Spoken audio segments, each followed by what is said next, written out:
Good evening. It's 5:30 p.m. on Wednesday, November 2nd. I'll call to order the regular meeting of the Cuyahoga Falls Board of Education. Ms. Joy Coy, will you please call the roll? Ms. Coco? Here. Mr. Gomez? Here. Mr. Harris? Here. Mrs. Schaefer? Here. Ms. White? Here. Thank you. Item B, approval agenda. Number 1, motion to approve agenda.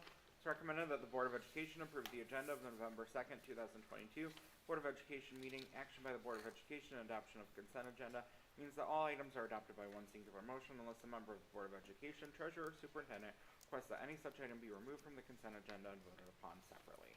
So moved. Second. Any discussion? Just one note, we had a typo, but we corrected it before the meeting. We merged future agenda items and a discussion item, so we separated those two, just so everyone's aware. Please call the roll. Ms. Coco? Aye. Mr. Gomez? Aye. Mr. Harris? Aye. Mrs. Schaefer? Aye. Ms. White? Aye. Thank you.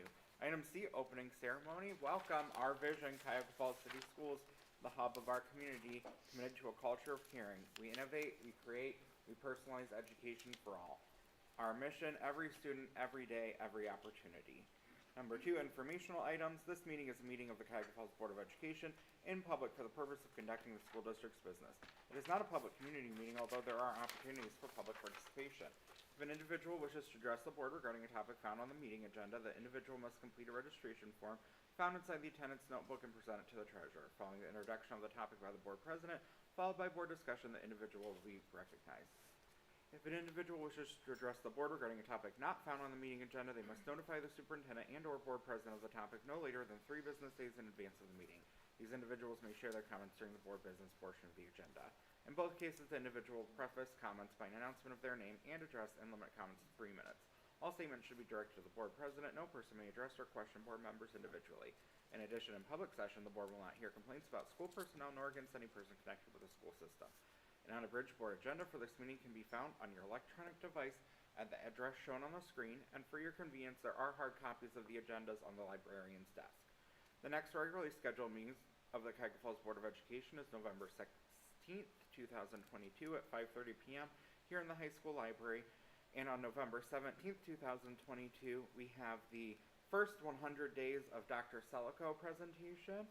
She will be presenting in the Cuyahoga Falls High School auditorium, and there will be a reception and entertainment at 6:30 p.m., followed by Dr. Selico's presentation at 7 p.m. We invite all in the community to come and join us. Now for our Pledge of Allegiance, Ms. White. If you'll please stand and join me in the pledge. I pledge allegiance to the flag of the United States of America and to the republic for which it stands, one nation, under God, indivisible, with liberty and justice for all. Thank you. Thank you. Item D, presentations. We have several tonight. First up is the awarding of a diploma.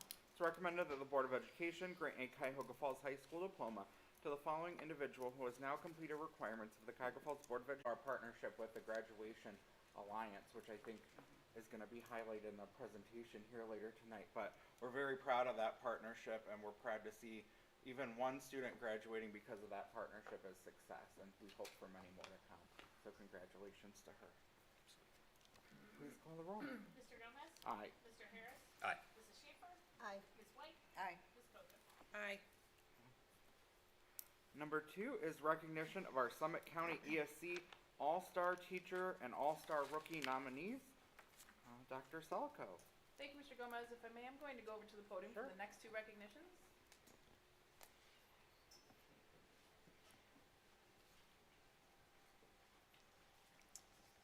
Good evening. Thank you for being here. Tonight, we have some very special recognitions that we would like to present to some of our teachers and staff as well. So first off, I learned of this being new to the county and the Summit County ESC particularly, that last minute that we were going to have some recognition of 2 of our teachers. And each year, from my understanding, is that this is an annual event, and we had the opportunity to go to a nice dinner in which 2 of our teachers were nominated. Every district nominates candidates for this award for the ESC Teacher and Rookie of the Year. And so we had 2 nominations, and so I would like to recognize them this evening. They were nominated. They're winners in our eyes. They weren't chosen as the official winners, but definitely winners to us. And so I would like to just take a moment to introduce you to them. And what I will do is I will read the description that is in there, that was in the pamphlet that evening. And so it's just brief, but very important that I would like to share. And so First, I would like to invite Carly Cuss up, if you can come up, Carly.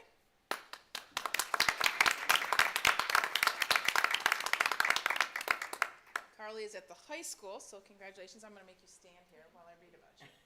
All right. All right, so Carly Cuss. After a very impactful experience in high school shadowing a guidance counselor, Carly knew that she wanted to pursue a career in education.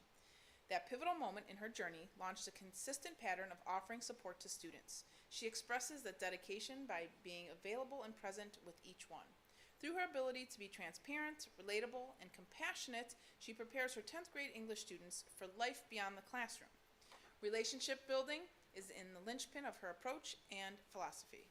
Her former students repeatedly thank her for the lessons learned beyond the work in class. Students demonstrate active listening, respect, and solid speaking skills that certainly prepare them for what lies ahead. Carly is currently a student herself, finishing her graduate work at Cleveland State University, completing a master's degree in school counseling. She's the advisor to the Tiger Backers, which hosts homecoming each year. Lastly, among other involvement, she co-wrote a grant that awarded a Chromebook cart for the Arts, Media, and Design Den in the district. So, Ms. Cuss.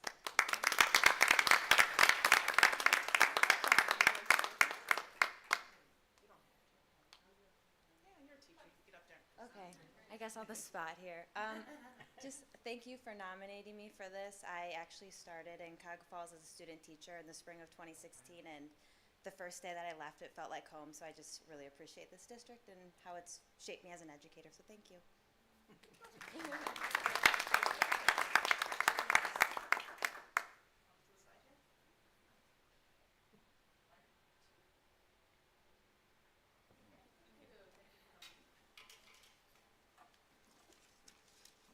Next up, we have Rachel Zellick.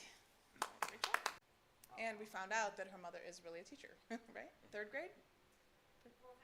4, 5, and 6. Okay. So growing up, watching her mother's impact on students and families solidified her desire to do the same.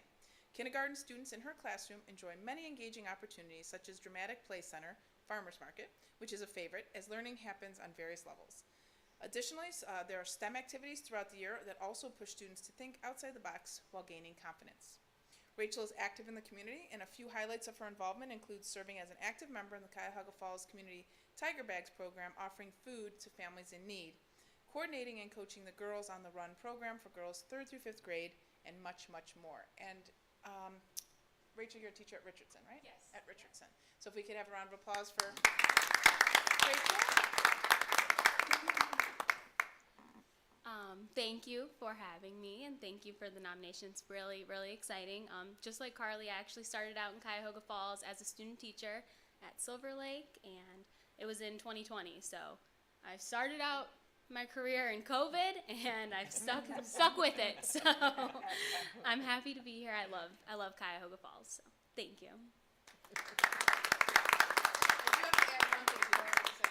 So I was doing some rounds, I forgot to mention this, I was doing some observations in the schools, and I happened to go in Rachel's class. This is prior to her getting this award. And I looked at her and I said, how old are you? Are you old enough to teach? And so I did ask her mom. I confirmed her age with her mother, because she just looks so young. As I get older, everybody looks younger. But certainly she's got that.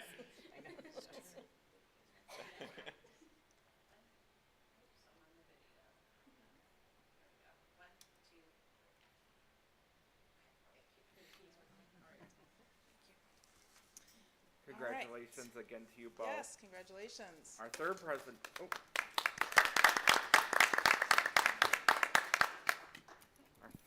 presentation tonight is our recognition of one of our principals, Mr. Jason Smith, here at the high school. Dr. Salka. That's right. Thank you, Mr. Gomez. Jason, welcome aboard. As Mr. Gomez mentioned, Jason is an assistant principal here at the high school. How many years? Third year. Okay, so stay here. So this is a little longer. This is your principal now that we're going to read. So Ms. Bogdan nominated Mr. Smith, and so I thought I would read her recommendation. And again, Jason was nominated for the OASSA Assistant Principal of the Year, or Assistant Principal of the Year recognition. So, if I may, during my close to 2 decades in education, I have never seen an administrator make such a great impact in such a short amount of time. Mr. Jason Smith is an intelligent, innovative leader and a role model for staff and students alike. He is the embodiment of professionalism and lives our district mission of every student, every day, every opportunity. It is with pleasure and confidence that I write a letter of recommendation as he is considered for the OASSA Assistant Principal of the Year. In a building of approximately 1,300 students, it is a challenge to develop relationships with all students. This is a challenge that Mr. Smith fully embraces as he walks the halls and touches base with student after student on a daily basis. Regardless of the issue, students know that he will take time for each of them. As a result, students often seek him out for advice, a listening ear, and most importantly, a safe space where they feel respected and heard.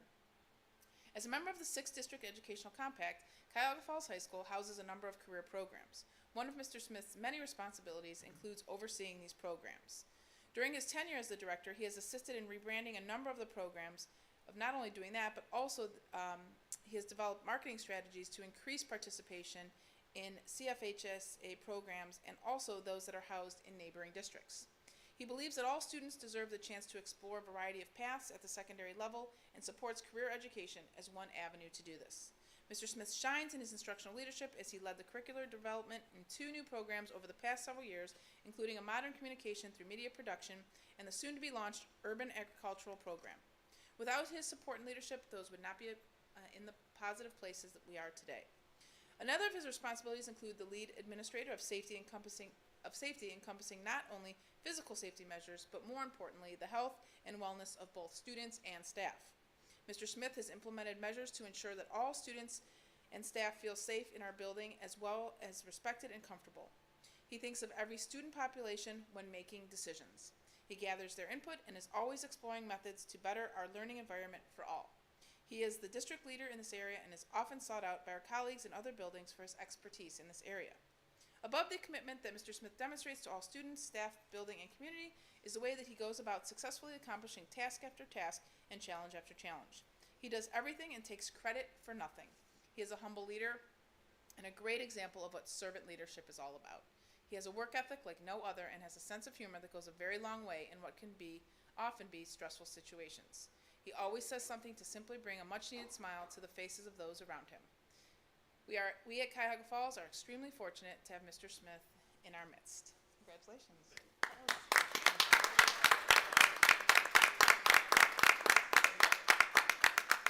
Oh, we'll get a picture on, all right, we'll do it in here first. Okay.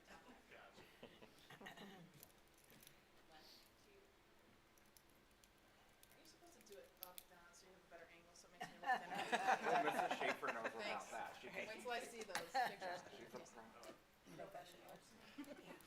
Just a really quick thank you, and to prove the words of Allison Bogdan correct, I really could not do what I do without the help of the leaders that I'm around on an everyday basis, many of which are in this room tonight. So I just want to thank everybody. I thank the board for your continual support, the support from our district leadership who continue to challenge me and continue to have faith in what I do and helping me perfect my craft, and certainly under the leadership of Allison Bogdan, which I would not be standing here if it wasn't for her. So just again, thank you so much. And again, it makes it really easy to come in every day when you really genuinely enjoy what you do. And what we do is we serve our community, we serve our students, and there's nothing better than that. So thank you so much. I really appreciate it.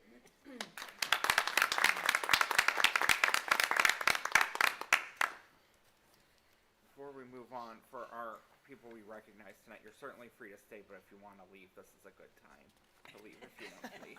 Don't feel obliged to stay, because the next piece is going to take a while. Next up is our 4th presentation of the night, our report card presentation. We're going to spend considerable time on this because it is so important. It's talking about our student success and student achievement, and that's our primary purpose as a board. So it will be lengthy, but we're ready.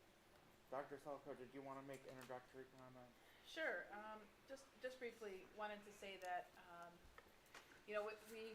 we know that the state report card is inevitable. It's something in which the state uses to measure the effectiveness of districts. Though many educators would disagree on the tool, it is what it is, and we know that we have it.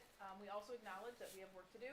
There is some good news attached to this, but there's also some work that needs to be done in particular areas that we know and we're aware of, and we'll work hard to improve on. But we know we don't want to brush over the work that has to be done. We're forward in saying that, and just will look very hard and work very hard to make improvements. So with that, Dr. Amy Cruz is going to present to you a number of slides this evening and a variety of information tonight, not just the report card, but relative to the changes and the things that we'll do to make improvements. All right. I have a question before we Yes. start. Do you want to get through your presentation and then take feedback and questions, or do you want them as we go? I want to give you the opportunity because I know you prepared this. So, what creates better flow for you? Wow.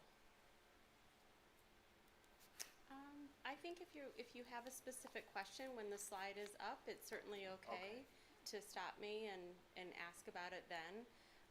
But we can always click back Okay. if it doesn't feel right. But I Okay.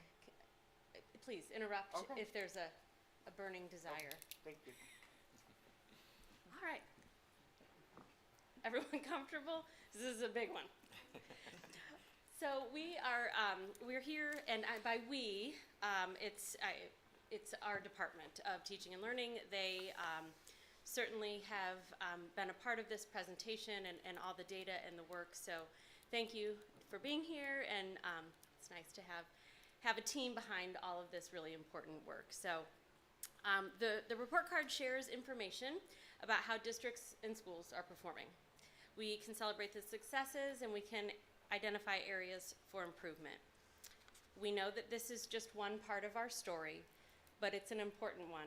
And we, our team, we value the reports and the data that is published, and the outcomes presented represent our data that's reported by our schools and district. So it's important that we understand how we are evaluated and what data is reported helps us to understand those areas to prioritize. That's our team. We have curriculum, we have coordinators of exceptional children, English learners, wellness and success, gifted, student services, data extraordinaire, all kinds of things. So our department uses data from a variety of sources to consider its implications. It's a collaborative effort as we streamline and synthesize a variety of data points and act upon the trends and patterns that we notice. But it's not just about us as our team. We work with our district leadership team, we work with our building level leaders, and we work with our teachers so that there is an understanding system-wide of what this data represents. So for tonight's presentation, there are 4 phases. We haven't even started phase 1. So there's 4 phases. First, I'll share a few changes to the state report card. Next, I will dive into our district's data. By doing that, my goal is that all of us understand these 5 components of the report card, understand our ratings, and how we arrived at those designations. And then we'll spend some time at the end talking about our core priorities and then what targeted outcomes we anticipate improving. Part 1. So looking at our report card changes, the biggest change this year is that we are shifting from letter grades to stars. We have a 5-star scale. And this year we will not have an overall star rating, but that will start next year where they'll give us a big overall rating. Another big change is directly tied to our achievement component. For that measure, we are only looking at something called performance index, which is something that you've seen over the years. But the change to that is that we are now being compared to the average of the top 2% of our districts or our school scores. So I like to think about it as we're being kind of graded on a curve. So it's not the perfect score that we're trying to achieve. They take the top scores of the top 2%, and that's our goal that we're trying to achieve for performance index. So that's a big shift for that measurement. The other shift in that achievement component is performance indicators is now only a report-only measure. So performance indicators, those are the ones that show how well our students, if they hit that proficiency marker above. So we still get to look at that data and we still get to evaluate it and analyze it and dive into it, but it's not calculated into that achievement star rating. So for the performance index, is that, so like ours is 77.9 out of 107.3. So does that comparison, does that affect the 107.3? So you got it. So that 107.3, what it used to be 120. So that 107.3 is exactly that top 2%. That's that average of our top two, the average of the top 2% of districts. Statewide. So Statewide. that 107.3 is the same statewide? Correct. Okay, Everybody thank is being held to in the district to that 107 in the districts. I look for some nods back there. Very good. Thank you. And we will dive into that a little bit more. Another change is just, given some new names to the same things.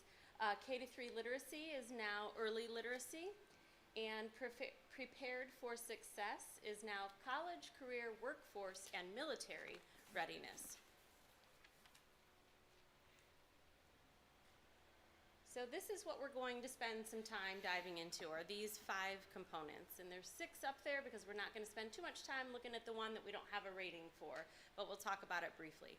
So we're going to dive into achievement, progress, gap closing, graduation rate, and early literacy. And we'll touch on the last one.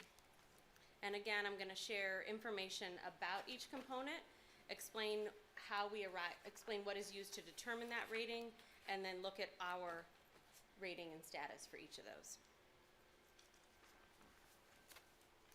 So this looks at, we have 607 districts in Ohio.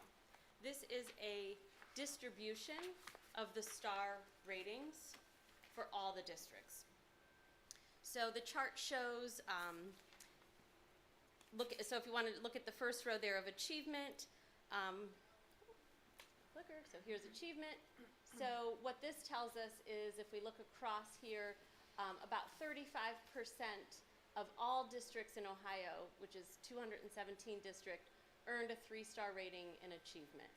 If we look at progress, we can see that about 20% or 117 districts earned a 1-star rating, and so on.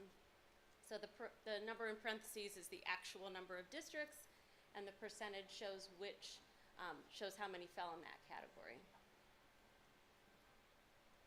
So ODE uses this distribution data to evaluate some of their adjustments. So in many of the report card updates that me and many members of my team, we spent hours, good times, but we learned a lot about how proud they were of this chart and how they feel that it's a much better representation and distribution of the ratings with some of these little adjustments that they have made.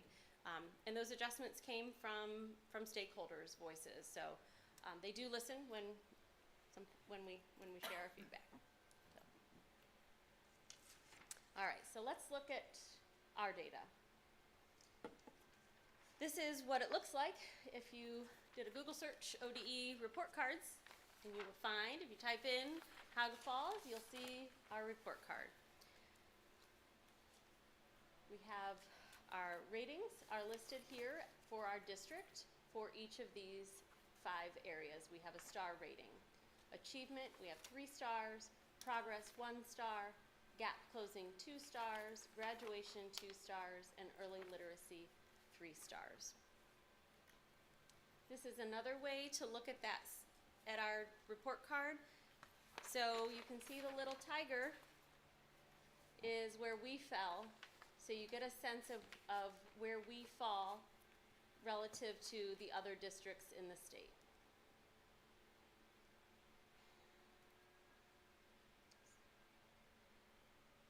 So when you look at achievement, as I used this one as the example earlier, you can see that we fell among 35% of other districts in the state with a 3-star rating. So we're one of 217 who earned a 3-star rating in achievement. For progress, we are in the lower 20%. We're among 117 other districts who earned a 1-star rating. Gap closing, we fell in the bottom 10-ish% here, or 8% here, with our 2-star rating. And then 3 stars for early literacy, falling in with about 40% of the other districts in the state, or 256 others. And then graduation, here we're at the bottom 15-ish%, sitting at 2 stars with 65 other districts.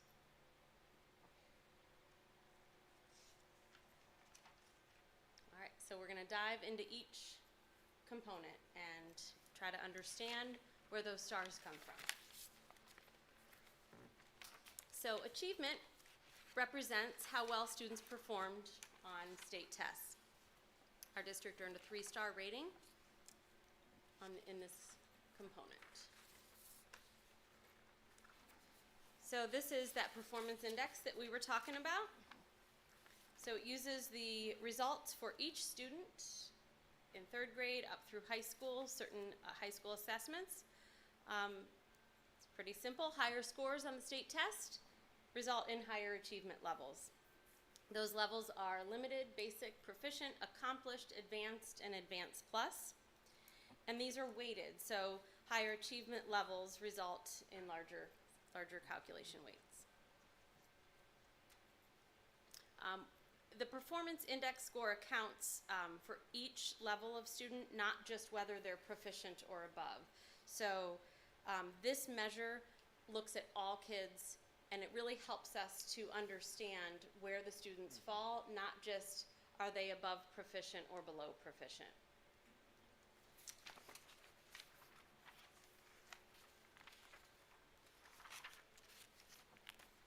So in your handouts, you have this blown up a little bit, although that's pretty good. See that pretty well. And you also have your first 3 handouts are basically ways to look at our report card. So I also included for you the breakdown by building as well.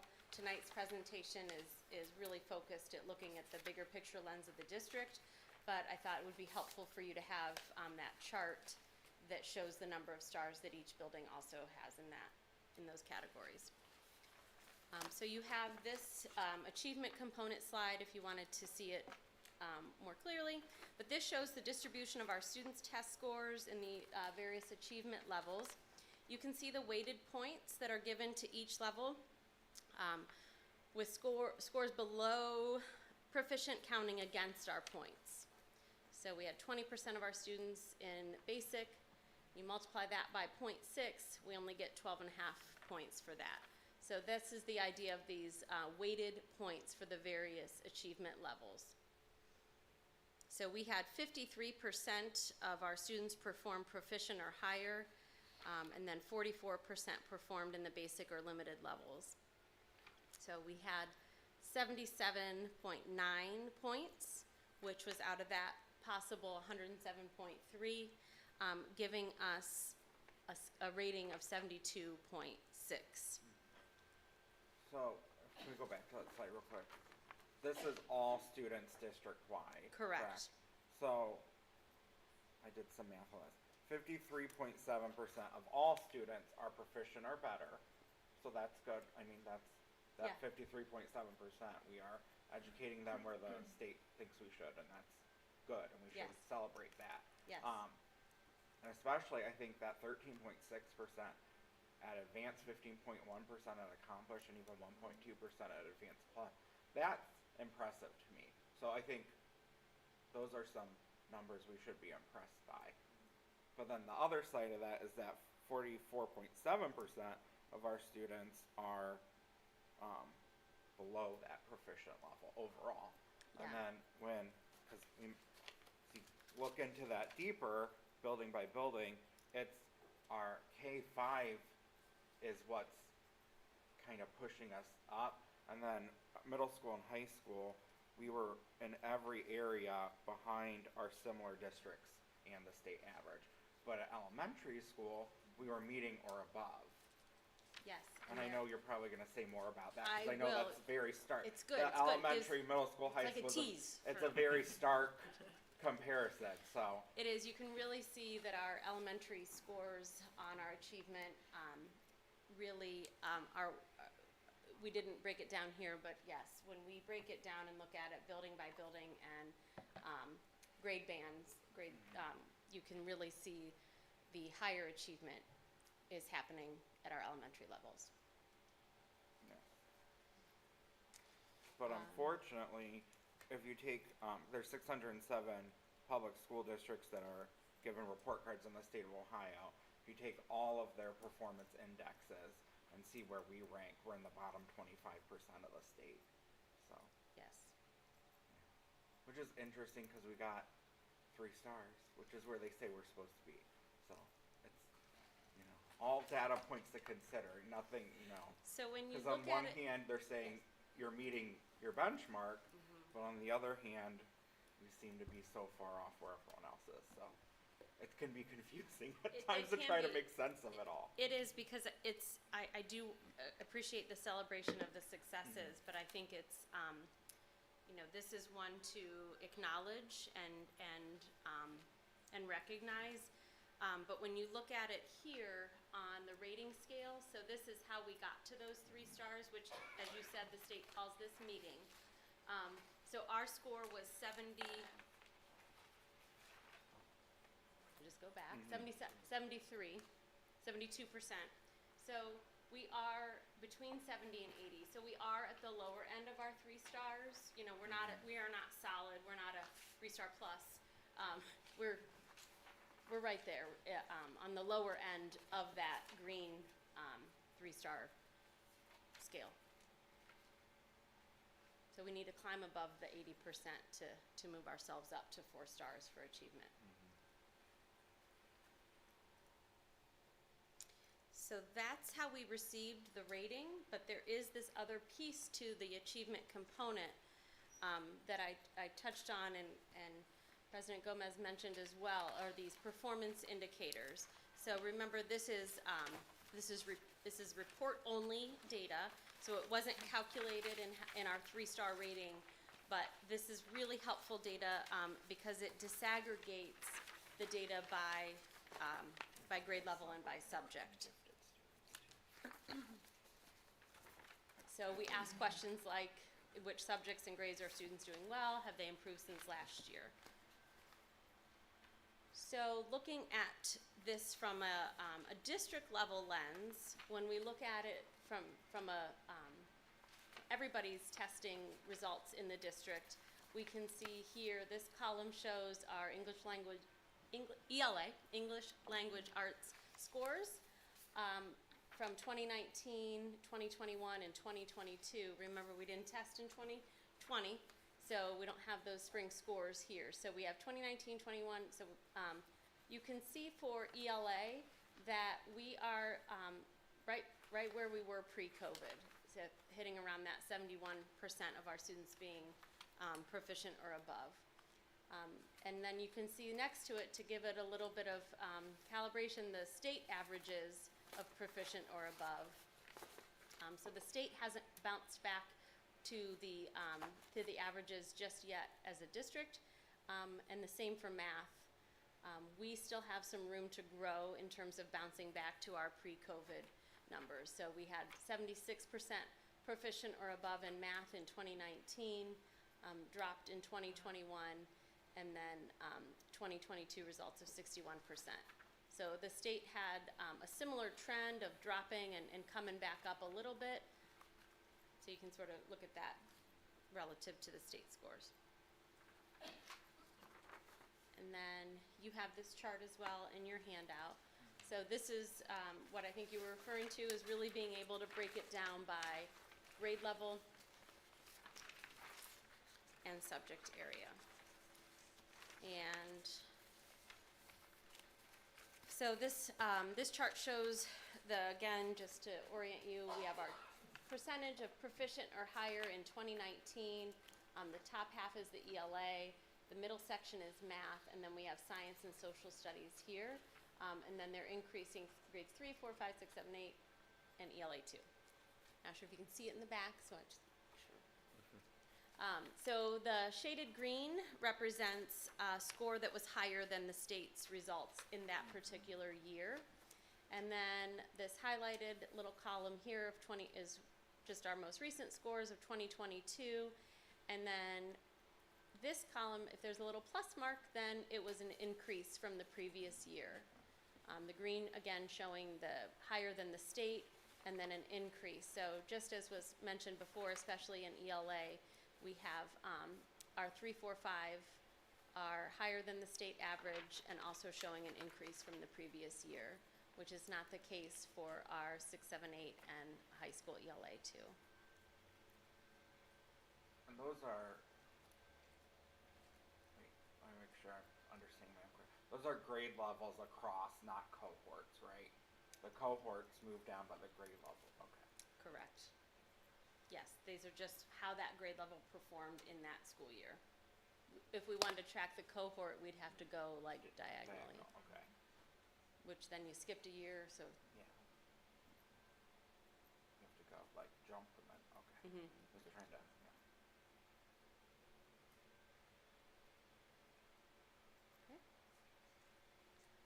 So that wraps up achievement. Feeling good? One down. I feel good. No yawning.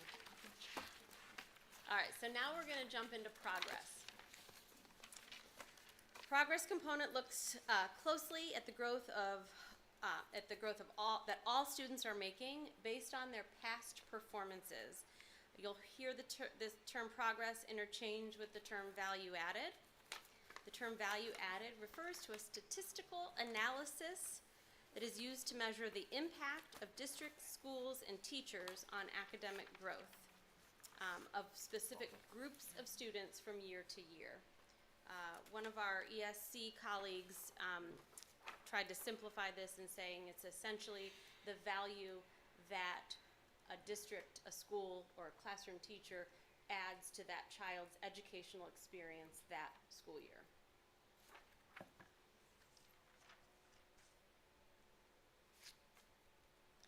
So, value added has been defined, I just said that, as the value that's added, the impact or value that's added. And more simply, it's measured by the current achievement compared to prior achievement. So how'd you do last year? How'd you do this year? Did you do a little bit better? So there's an analogy. I don't think I've ever tried to say it myself, so I might need some help, Julie. So if you're standing in line, maybe you've heard this, because I think when you guys shared, Rachel, you told me that when you shared this years ago, that this same analogy was shared, but I know we have new board members. But when we think about value added, we think about our place in line. So if you're waiting in line, you can pick what is your thing up there, but maybe it's the grocery store or whatever else you're waiting in line for. So you have a place in line, and you want to keep that place in line. So everybody kind of moves up in the same way. There's no cutting, there's no, jumping to the back of the line. You all just kind of maintain and you move along in your place in line. So the value added measure says that I kept my place in line. If I was proficient as a 4th grader, I should be proficient as a 5th grader. And if I was limited or basic as a 4th grader, then the likelihood of me jumping all the way up to the front of the line and being advanced is not so. So that's a growth measure for that particular student, and looking at did I either stay basic or limited or even improve. So it looks at where you were, where you started, and how much you grew. This is not that achievement benchmark that we looked at previously. This looks at growth for each student. So that was my attempt at the line analogy. Sorry if I failed you. I tried. So now let's look at this from a mathematical lens. You'll think I should probably go back to the line analogy. So value added is, we look at something called the value added index. And this down here is a scale of between there's 0 in the middle, and then there's -20 up to +20. So we can fall anywhere along this. How did we do? How did we increase or enhance our students' experiences in school? So it includes several years of growth data, so it keeps going on the kids who are ours year after year, and it keeps looking how they've done each year. Did they maintain that place in line or even move up? If the kid maintains or moves up, then that helps us move up over here in our value added index. So what the state says is that if you fall under -2, like down here, then that's not great and you get 2 stars. If you fall in between between -2 and 2, so this little area here, then that's good and you get 3 stars. If you are above 2 over here, then that's really good, you get 4 stars. So that's the growth index. There's another measure that goes with value added, and that's the effect size. So the effect size tells us how strong is that relationship between 2 variables in a population. So for the progress room component, this tells us the magnitude of the academic growth relative to the state as a whole. So how did we grow in comparison to the rest of the state?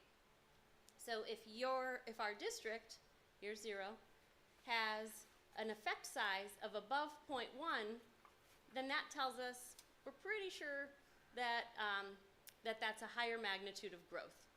There's some good comparison data out there, and it's a stronger effect size. And then if you look below the negative, down here in the negatives, then that is there's a shortfall in expected growth to a much higher degree. So where did we fall? On that bottom line, here we are. We are at -8.99 was our district growth, our value added or growth index score. When you look at where we fell in our effect size, we had a -0.12. So where they meet tells us our rating. So we have a 1-star rating based on how our students are doing on their past performances to now. So, when you're in the negative, what do you call that? Is that lost? Like, how do you define?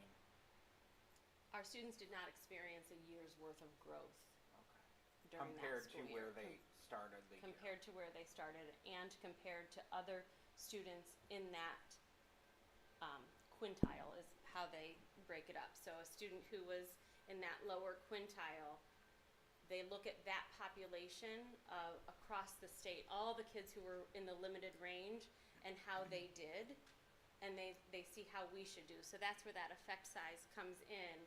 If it tells us that we really that we should trust this data, that we need to improve here. Because compared to other students in other districts, we did not show as much growth. So, when they say achievement, we're as a district meeting the standards. Growth, we're at a 1. What do you do to balance those two out? To understand, like, how do we focus as a district when achievement is occurring but growth is not?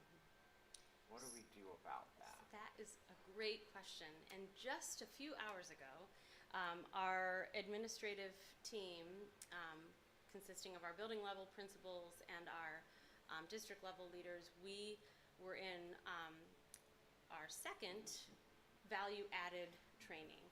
So it really helps us, we have to understand this measure. So just looking at from a very statistical sense of trying to wrap our heads around what these numbers tell us and exactly what you just said. What does that mean to have a negative growth index? But we're able to have these conversations and start really talking about what it means year after year for our teachers to provide interventions for gaps when we maybe are not focusing enough on the the standards for that particular grade level. So those are some of the questions we're asking. There are so many variables, as we know, that go into student achievement and how well a student does year after year. So we're asking those hard questions. We're looking at this from a systems lens, from a whole child approach of what is it that is, what are the instructional practices that we know are high impact, high yield instructional strategies? What are those things that we can change and improve upon, so that every child deserves to grow, regardless of where they start. So this one is a little bit of a heartache, quite frankly, to have this measure. And what really takes us to that negative 8.99 is the high school too. You know, when you look at our overall data. So, yep. I did my value added deep dive. Like elementary school, middle school, they have pockets of challenges, but overall stronger. But then high school and what they're rating for growth, that's where we seem to have very significant challenges that would lead to this negative 8.99. And that pattern, if we think about it, we had some conversations around, obviously, value added in this measure today, and we talked about how this is every person in the building needs to own this, and it's not just starting at 4th grade. So we're going to have training coming up in a couple months. This month. It's November. Yep. In November and December for our teachers on understanding these value-added reports, and those are targeted to the teachers who are value-added teachers, so these grade levels and these subject areas that you see. But we've also talked about how it doesn't just start in 4th grade, that starts in the earlier years. The high school value-added scores need to be owned by the district, because we set them up for that. Yeah. So it's really looking at this and drilling down at where do we, looking at our trend data, where do we start to fall off? Well, it's not too hard to look at it. Yeah, I think that's the question. I think that's what we all wonder. You're wondering as well. It's like, where is the breakdown where growth is seeming to stop occurring? And it might be different in different, math versus social studies versus language arts, but what is the breakdown? And then as a board, how can we help provide the resources to address that area? We definitely feel your support with that, and knowing that we have recently spent a lot of money on new resources, and we anticipate it takes some time. There's often an implementation dip, we call that, when you get a new resource. It takes time for everyone to really understand all the nuances of it, to be able to meet each kid where they are and differentiate that instruction. So we really anticipate, I feel like my job depends on it, that these scores would go up. So this is the progress. This is what we're talking around. This is our elementary and middle school progress measures. The colors there are super fun. They changed. Oh, this was another change. They changed the colors for us to make green be that MET level. That's that statewide expectation. So green is meeting. This kind of bluish color is that we have students made more progress than expected. So we have some highlights here of our 4th and 5th grade math making more progress than expected. We have some red here in 6th grade across the way. So we have where students are making less progress than expected. And then the top row is all grades combined, which includes our next slide of the high school. Are we considering why, once again, celebrate this? This Scott's 4th and 5th grade cohorts were really strong. Really strong. Some of our best performance of all this data. So, how do we consider what is going well to help us inform the areas that aren't going as well? How do we assess 4th and 5th grade to understand why we're being successful? So we want to know why we're not so successful in other areas, but what do we do to identify our success in that area and what's creating success? So we talked today about some of our data coaching conversations that we're having, and our teachers who have these that have the value-added component, they're able to look at their own value-added data, how their kids performed last year, and then they also can look at their student scores this year, their student projected scores, and make some comparisons for adjusting instruction in real time. And that is a really complicated process. So that's what our teachers are going to be learning how to do in November and December with these sessions. So that's a small little action item that I can share with you that we're putting in place to drill down to the classroom level, so that there is not just from the top us saying, hey, do what fourth grade is doing. Well, that doesn't sound or feel good, really. But we're having our teachers reflect on their own instructional practices, and then can see that, for example, one of the examples today was we were looking at, for this it was the tertiles of kids, not the quintiles, so looking at them in groups of 3, below proficient, proficient, or above proficient. And so we were able, so a teacher can look at their value added and see, how did I do with students who are typically in the lower end versus the on track versus the kids who are above? And they can see that, wow, actually I do a much better job meeting the growth of my lower students than my higher students, or students who came to me with more proficiency than others. And so they can start to analyze their own practices and be able to, and alongside their principal and someone from our team, to really be able to guide those leading questions.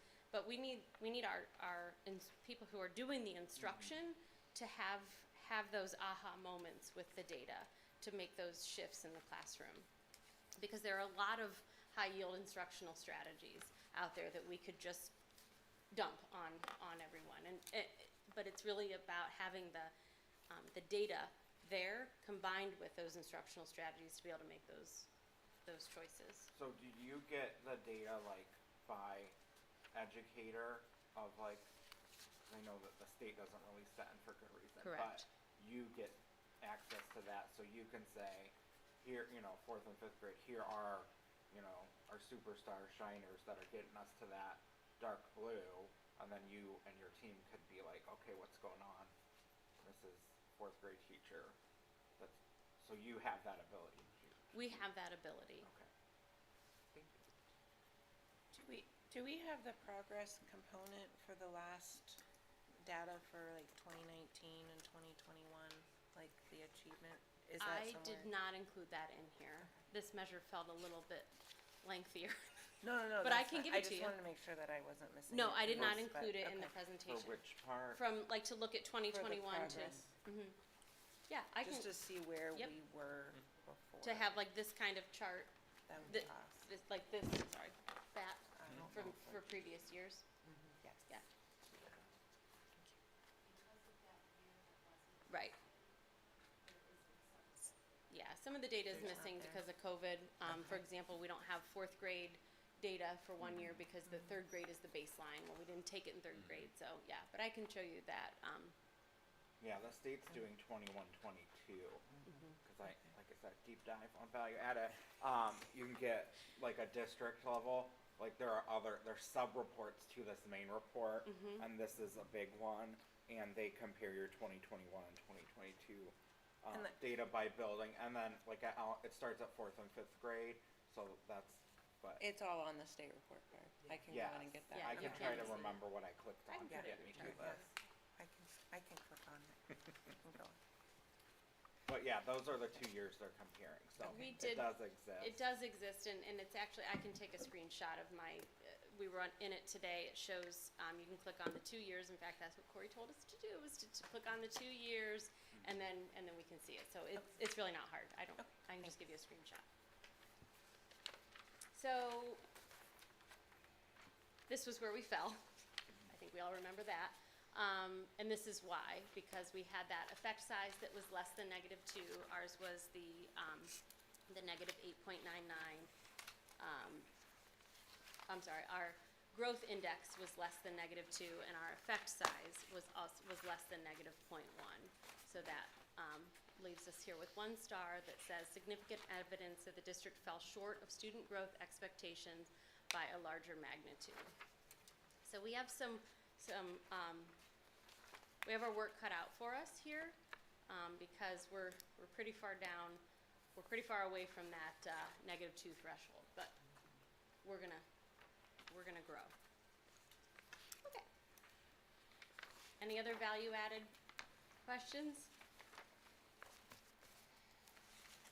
All right, 2 down. Gap closing. So this looks at student subgroups, and it measures the reduction in educational gaps for those specific subgroups. It also looks at how schools are doing in supporting our English learners to increase that language proficiency, reducing chronic absenteeism for all students, and identifying gifted students and providing gifted services. So gap closing has a lot to talk about. So these are the 10, when we talk about subgroups, we don't just pick them randomly. They are identified for us. There are 10 federally required subgroups. 6 of those, and these are the identification categories that we are required to use when we look at it from the federal requirement. So there's 6 subgroups here that are racial subgroups, and then we have 4 down here: students with disabilities, English learner, and economic disadvantage, and then all students is also a federally required subgroup. Gifted identification is a subgroup in Ohio. It's not a federal requirement, but in Ohio we include it. So when we look at these different subgroups, we are looking at their performance through the lens of gifted performance, chronic absenteeism, English learner proficiency, graduation, and then achievement and progress in both ELA and math. So the last 2 bullets, that academic achievement piece, that'll be an easier one for us to wrap our heads around because we just really dove into those measures of achievement and progress. But what we'll do is we'll look at how our subgroups performed in those areas. So we're going to start with, we're going to go in order. We're going to start with all gifted, then we'll move into absenteeism, English learner, graduation, and then finally the achievement and progress. So looking at gifted, there are 3 elements that evaluate the performance of students identified as gifted on the gifted performance indicator. So we have the gifted performance index, gifted progress, and gifted identification and service. So of these 3 subcategories of this indicator, we did not meet for our gifted performance index. We met for progress or value added or growth, and we did not meet for the number of students who are identified versus served. So we'll dive a little bit deeper into each of these. Is the gifted performance index different than the performance index, like the 107.3? It is. Okay, thank you. Yes, and it's even calculated differently as well. So here's a slide that will help to answer your question. This is looking at the gifted performance index. This chart shows the achievement levels of students with a gifted identification. So if you look with your quick math, you probably saw that 93% of our students perform proficient or higher. So that seems like quite an accomplishment, which I think it is, showing that and you have this slide in your handout, it's many, so I'm sorry. But you can see there that we had many of our students with a gifted identification fall in those accomplished and advanced achievement levels. But this is not an easy category because once again, we are compared to the top 2% of identified gifted students across the state. So this denominator, our possible points this year fell to, it's out of that 120, but we needed to get to about 114 this year in order to reach the threshold of met on this indicator. So what they're looking at is that you would have about 95% of the 120 based on, that's what the calculation came out to be. So it's about, we have, what did I say? We have the 90, here we go. So we earned 110 points out of the 120 possible points, which accounts for a 92% performance index, but we needed to reach about 114 points, or 95% of the 120 possible points. So that's the gifted performance index. Something to celebrate, but we just didn't quite hit the MET threshold that the state has established. The next one is our gifted progress. That's value added. And again, looking at the growth of our students, and for that one, that was a MET. We earned a 3-star rating for our gifted students in regards to value added. So, and then the last component of this gifted performance indicator is the gifted ID and served, and we did not meet that. So, you have this chart in your handout. So this is based on levels of identification and levels of service provided to gifted students. So you can see that we have identified as the red bar and served as the blue bar. So we have more identifications than we do service. So really looking at how we service gifted students in our district, and another component to that is another component to this identified and served measure is looking at students with a gifted identification who also have an economic disadvantage or are in a minority population. And you have a chart that shows that. I didn't include it for the slide here, but it gives you a representation index, and essentially we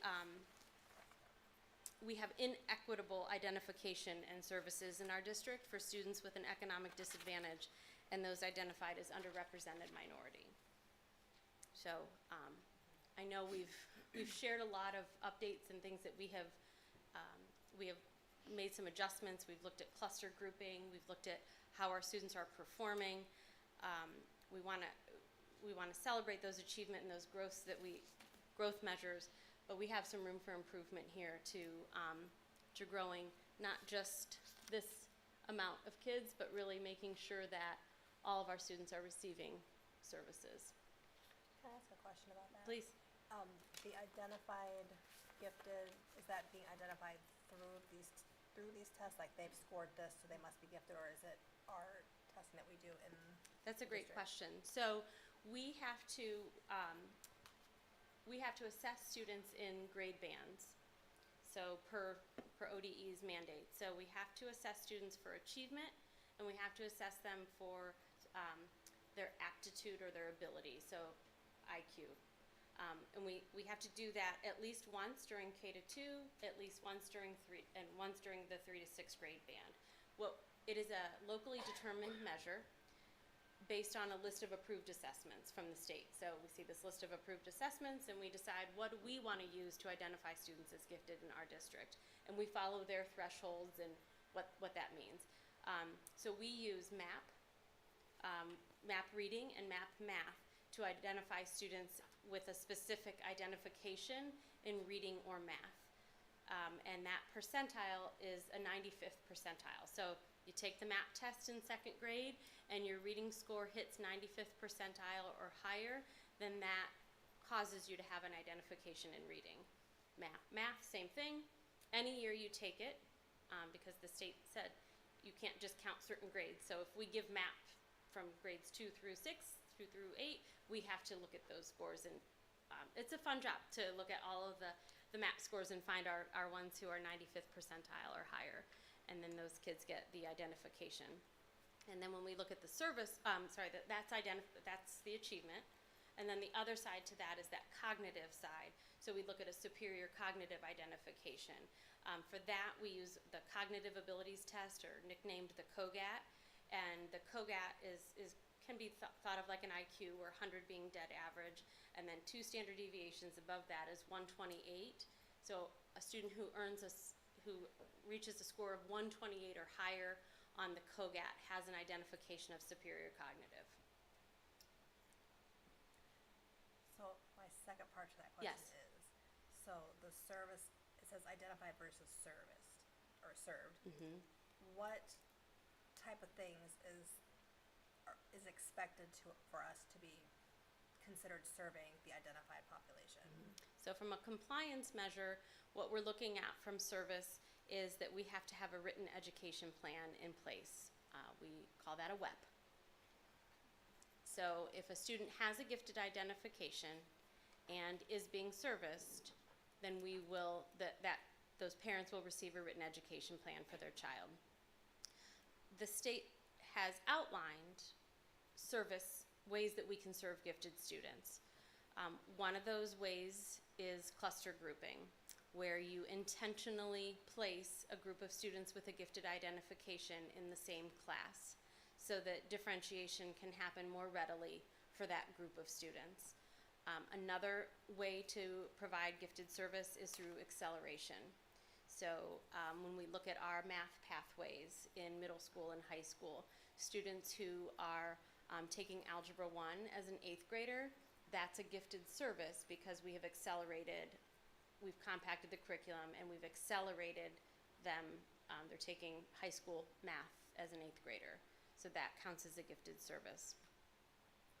So those are the two that we use the most in Cuyahoga Falls, would be the cluster grouping and then the acceleration pathways. Can I ask one more question? Yes?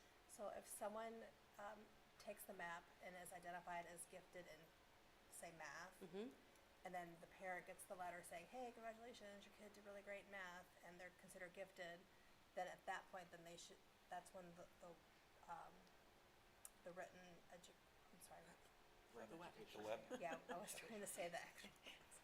So, and then that's when that would happen, and then that's when you would identify what pathway they're gonna follow to meet the standards for served gifted. So from how we report this to the state, we have a process. Well, we're refining, but right now it's all happening. So our gifted coordinators, also our curriculum coordinators and district text coordinators, it's all the same, that Rachel and Julie have been working on identifying all the students who are being serviced and working with our classroom teachers to develop goals on that written education plan for those students who they have in their classroom. So at conferences is when the majority of our written education plans, because they work for a year, the majority of those written education plans will be handed to families, and they'll see, and then they'll be able to have that conversation. So a piece to this is a gifted identification, we know, doesn't mean that there aren't any gaps in their skill levels. So doing really well on a MAP assessment one time doesn't mean that they're necessarily demonstrating readiness for all of these new skills.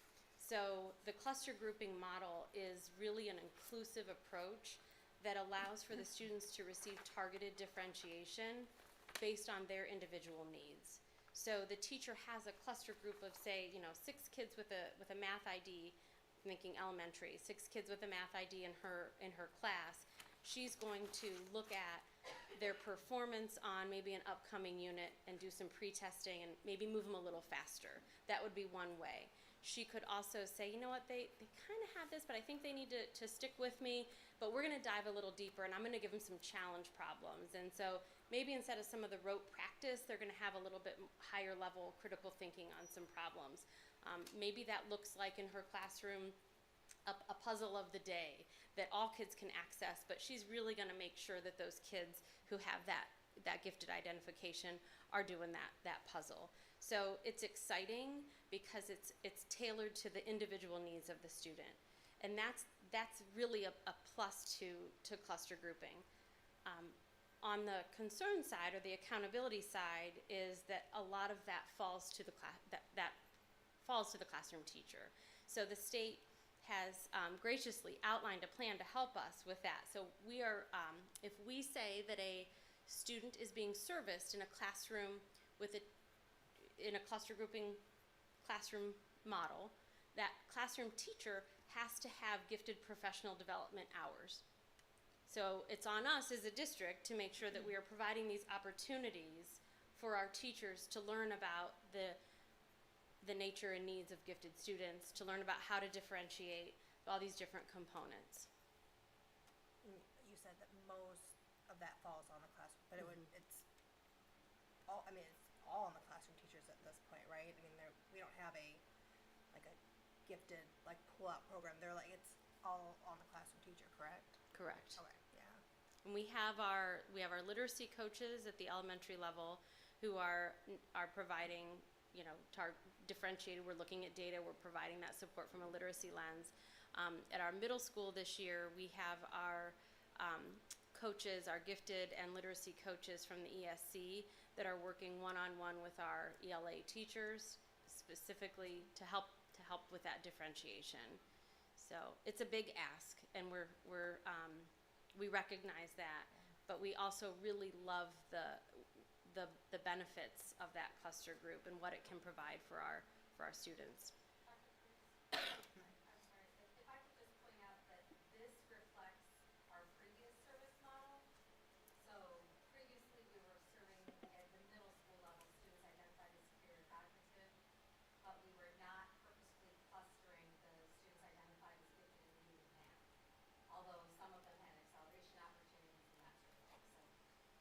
So we anticipate that these numbers will look much better. Dr. Seifert has already been doing that in the 3, 4, 5 level with that cluster group. So we just started that change this year. So the numbers of students who are identified and are served will be very high. Thank you. Thank you. That You're helps welcome. a lot. Thank you. Going off what you said, and this is one I'm going to ask if you follow up in your department, but could you give us examples of resources we provide as a district to provide gifted differentiated instruction? Because I think that would help, because there is a lot of community concern, because we've had long conversations about gifted, and there's a lot of passion, there's a lot of concern. So I think it would be helpful if we could maybe take some time, because it's an ask, but give us some examples of what that looks like and what, as a district, resources we provide for differentiated instruction. We talk about these puzzles and things. I want to make sure that we're providing resources to our educators and not just expecting them to make them happen. Because that's also going to make sure that it happens. If we can provide it for them and they have the resources at hand, then there's less of a reason for this to be the situation. And I think what's important, because of, there's a lot of passion around this on our board, but, and I'm excited about the changes that we're making, so I want to make that note, 'cause that's important too. But historically, these last 5 years or so, parents feel that their kids aren't being serviced, and so they're seeing growth, but not seeing achievement, because they don't feel like their students being challenged, and then that leads them to believe that this isn't the district for them, and then they leave our district, and that perpetuates the problem, because now we don't have their advanced plus scores going into our scores. So now, not only did we lose a student, but we lost their scores, and it's bringing our overall scores down, and it perpetuates that problem of perception that we're not the district that they want to place their kids in. So just as an opportunity to provide why there's so much passion around that topic, because I know there's a lot of passion, but maybe provide a little background around why the passion is there. Thought this was a good opportunity for that. Thank you. We will prepare something further for you and give you some specific examples. I'll pull from our coaches that are working directly with some of our middle school ELA teachers and provide you some specific examples there. And then we can pull from some of our elementary teachers too, who have some resources that they've been using. All right, well, we're still in gap closing. Now we're going to look at chronic absenteeism. So the state establishes an annual performance goal for absenteeism. And that goal this year, or for the 2021-22 school year, was 22.1%. So when you look at our score here, you can see that we did not meet that, but this was actually not calculated into our rating for this school year. So Ohio recently identified chronic absenteeism as a measure of school quality or student success because there is significant research around the impact of chronic absenteeism on academic performance. And chronic absenteeism is defined as missing at least 10% of the instructional time for any reason, excused or unexcused. So chronic absenteeism has been identified as one of the primary causes of low academic achievement. So districts and schools meet this indicator, not this year because it's not counted, but we would meet it if we surpass the state performance goal, which for this year was 22.1%. So we would not have met it, but it's not evaluated this year. And is that, part of that's phase-in, but part of that too is the COVID year and protocols where, kids were not permitted to be in school, the school was, that inflates. I know that we do have attendance issues, but I think in a way, this is also inflated by a global pandemic, a year of uncertainty around, keeping kids out, bringing them in, so. And if I may, I know this is not for me, and I know this is for the board's information, but this number really is alarming to me, and one in which we really have to tackle.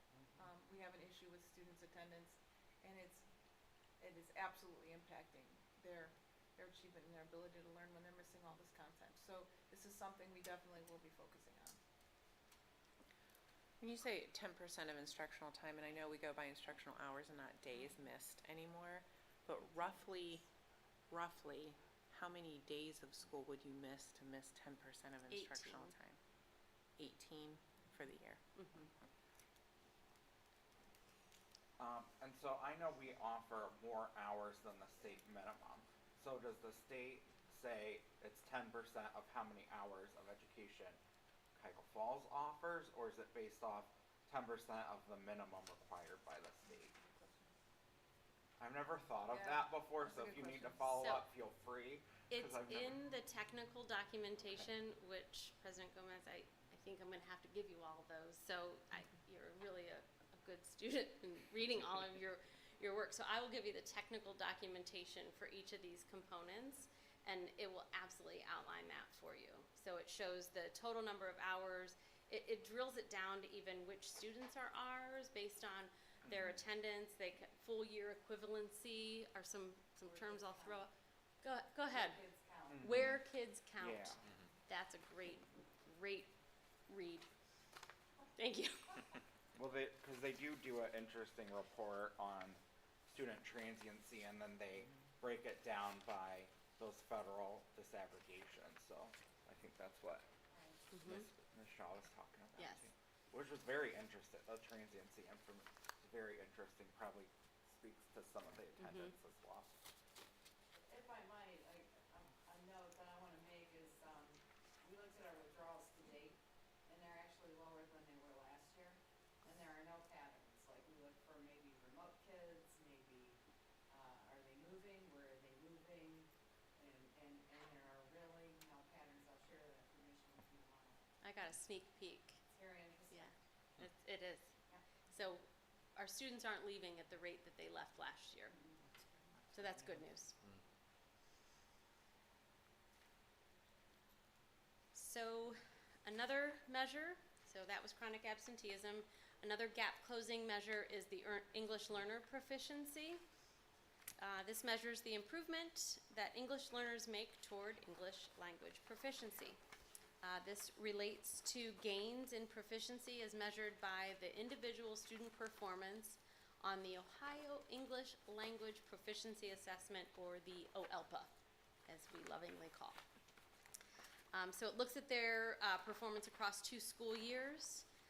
We identify, as a district, we identify an initial level of proficiency for each English learner, and then based on the student's proficiency level at the initial administration, and then a target improvement is established, and we look then if they have met that growth target. So of our 186 EL students that qualified for this measure, 22 demonstrated proficiency in English, and 52 demonstrated they met that growth target.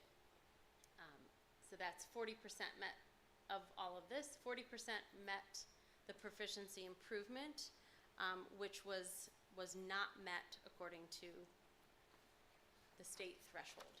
So we had 40% meeting proficiency, but according to the state, we needed 43. So real close. At what grade do they take the OELPA, or do they take it annually? K through 12. K through 12, okay. I didn't. But I think that's interesting too. I found my mobility. They call it mobility, not transiency now. Our English learners are one of our largest percentages of mobility, and they define it as kids that spent less than a year in our district. That's 13%. So Of that's, that yeah, population. that's very interesting to think about, you know. Because we know that where they're coming from, many of them coming as refugees and from difficult areas, so they come at any point of the year and get plopped in a classroom.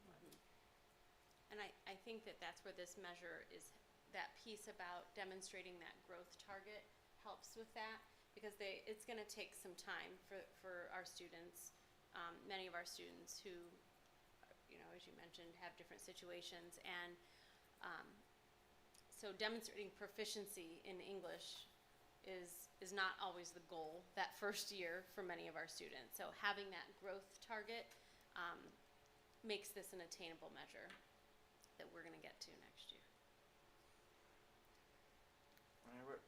This is probably not even an area that's rated in many districts. They probably don't have a large enough cohort They may not. to have a rating. You know, we Right. know that this is something We need 15. that we have, you know, a significant population of, so it becomes a focus area for us.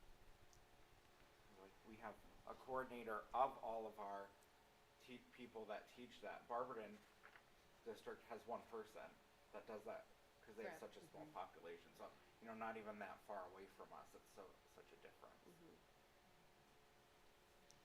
So the next measure in gap closing looks at how our subgroups of students performed, or how they graduated. Yes, not how they performed.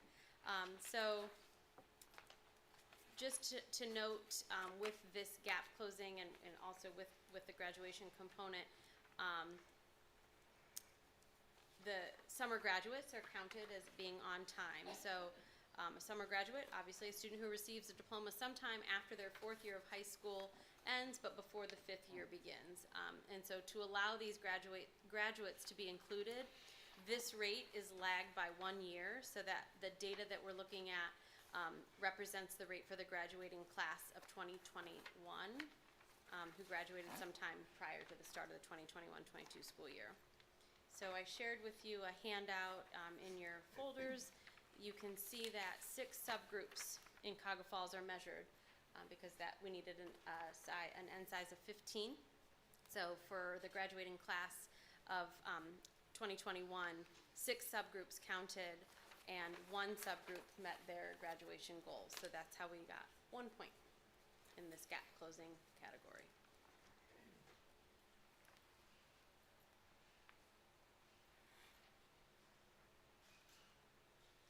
So the last part of gap closing,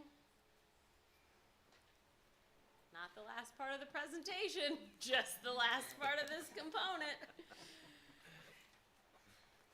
is looking at the achievement and progress of all of those subgroups. So the racially identified subgroups, the economic disadvantaged, the English learners. So looking at how, when we disaggregate the data, how do these subgroups perform on an achievement lens and then on a progress lens. So I provided a handout for you to see the achievement and the growth for all of our subgroups. You can see that green means that the goal was met. These goals are established by the state for each of these subgroups. So these are not our individualized goals, these are the state's established goals. And you can see that in line with our district scores earlier, we had higher points earned for achievement than we did for progress.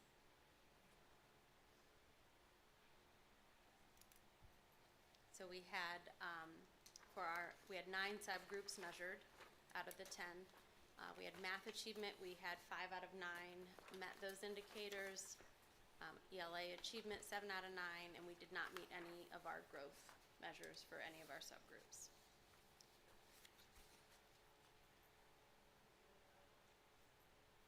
So when coming to an end of gap closing, when you look at how gap closing is calculated, it's all that we just talked about. We talked about the gifted performance indicator, which had those 3 separate measures, the performance index, the progress, and the ID and services, and we earned 5 points out of those 3 areas. When we look at chronic absenteeism, not included this year. Nothing, no harm, no foul. When we look at English learner proficiency, we did not earn any points there. So for these first few, it was 0 or 5. And then here, for graduation and then achievement and progress, you can earn up to up to 10 possible points for each of those separate subgroups. But remember, we only, for graduation, we only calculated 6 subgroups, so we only had a points possible of 6. We only earned 1 point for one of our subgroups in that graduation cohort. For ELA and math, we had 9 subgroups that were calculated, and then those are the points there that we just talked about. We had 7 points for ELA achievement, none for ELA progress, 5 for 5 for math achievement, and none for math progress. So when you add that up, we had 18 points in this gap closing measure out of a 62 points possible, giving us for gap closing a score of 29%. What does that mean? That means 2 stars. So if you remember, I just said it, that number was 29%. So if you look here, we are in 2 stars, we're between 10 and 30%. So when I look at the proximity to that 3-star rating, we're right there. So close a few more gaps, and there we go.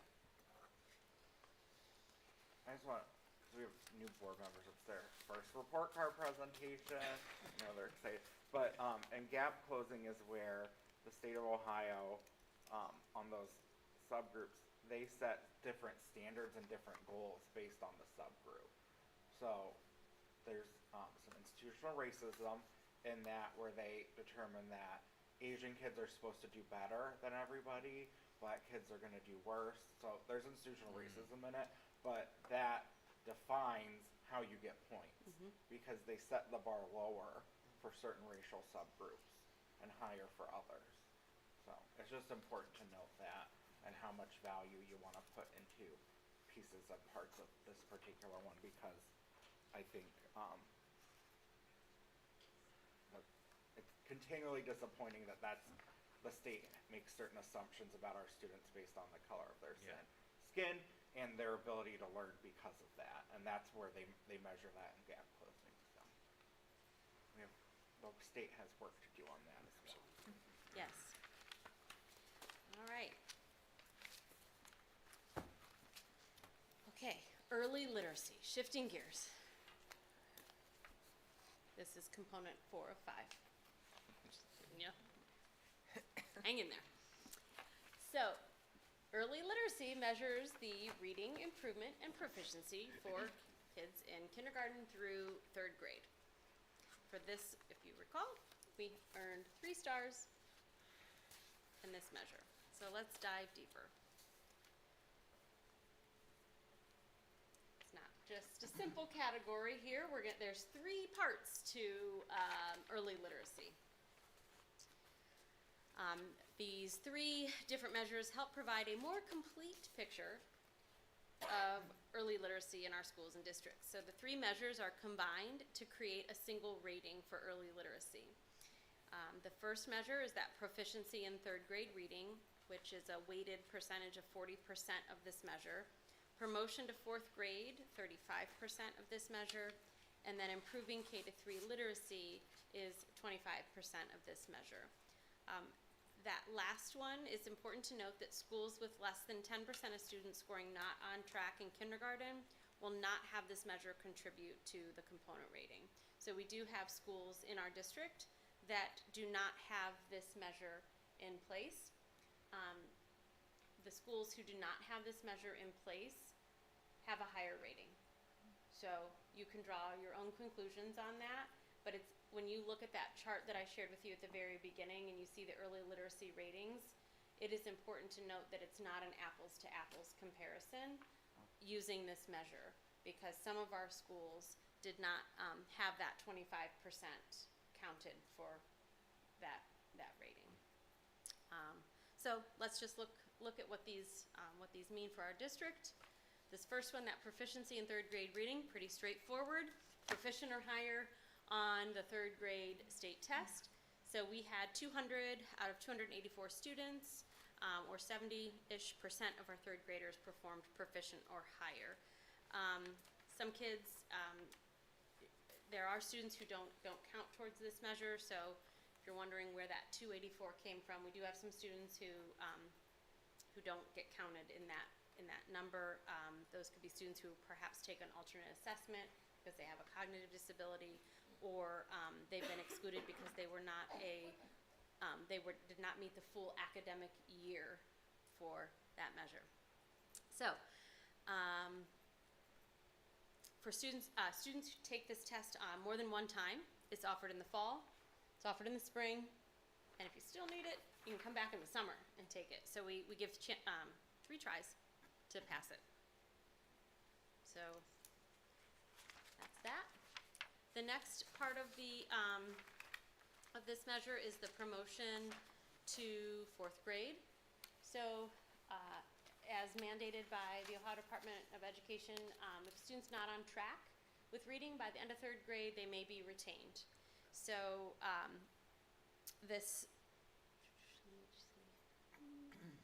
it's important to note that for the 2021-22 school year, special rules apply to this calculation because of a state law, change of state law that was caused by COVID.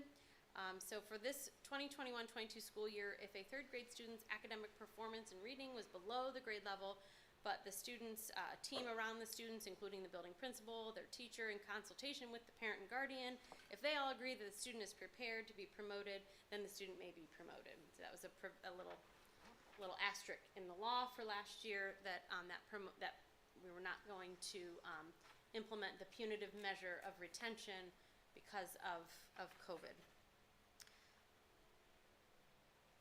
Again, this measure starts with students who are reported as 3rd graders, and like the last calculation, some are filtered out due to other reasons. The last one, the improving K-3 literacy, is a fun one. So this looks at if a student is making progress. So there's 4 pairings that we use. I really should have probably done this one first because this requires some good thinking. So we have these 4 cohorts or pairings of kids. And what we're looking at is, were they off track in kindergarten or not on track? And then when they went to 3rd grade, how many of those kids stayed not on track? And how many were moved to being on track? So, Did you mean kindergarten to What'd I say? Something wrong? Third. Shoot. To clarify. Oh yeah, no, it's just one Jumping year. from kindergarten to third. We didn't measure them for third grade. I'm sorry. Let me slow down. So, thank you. Kindergarten to first grade, first to second, second to third, and then year 4 looks at third grade fall reading diagnostic to the third grade Ohio State test. So those are those different measures that we are looking at. So, to my notes. So it's a numerator denominator fun percentage. That's how you calculate it. So when you look at our cohorts going from kindergarten to first grade, we have the first assessment here, number of kids not on track and on track. Then we look at when they're in first grade, of those kids who were not on track, how many of them remained not on track, and then how many moved to on track. And that's that percentage that we're looking at. Here's another way to show this. This shows the number of students who moved remained off track or moved on track. So we would really want this red bar to go down.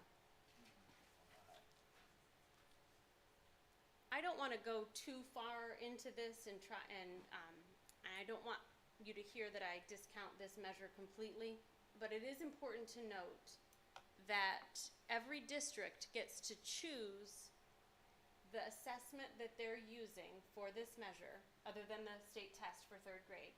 Every district chooses their own diagnostic measure and then chooses their own cut scores for what is to be on and off track. So this, when we think about, an apples to apples comparison across districts, this is not an easy one to say that our district did better or worse than another district because they may have a different cut score on their assessment than we do.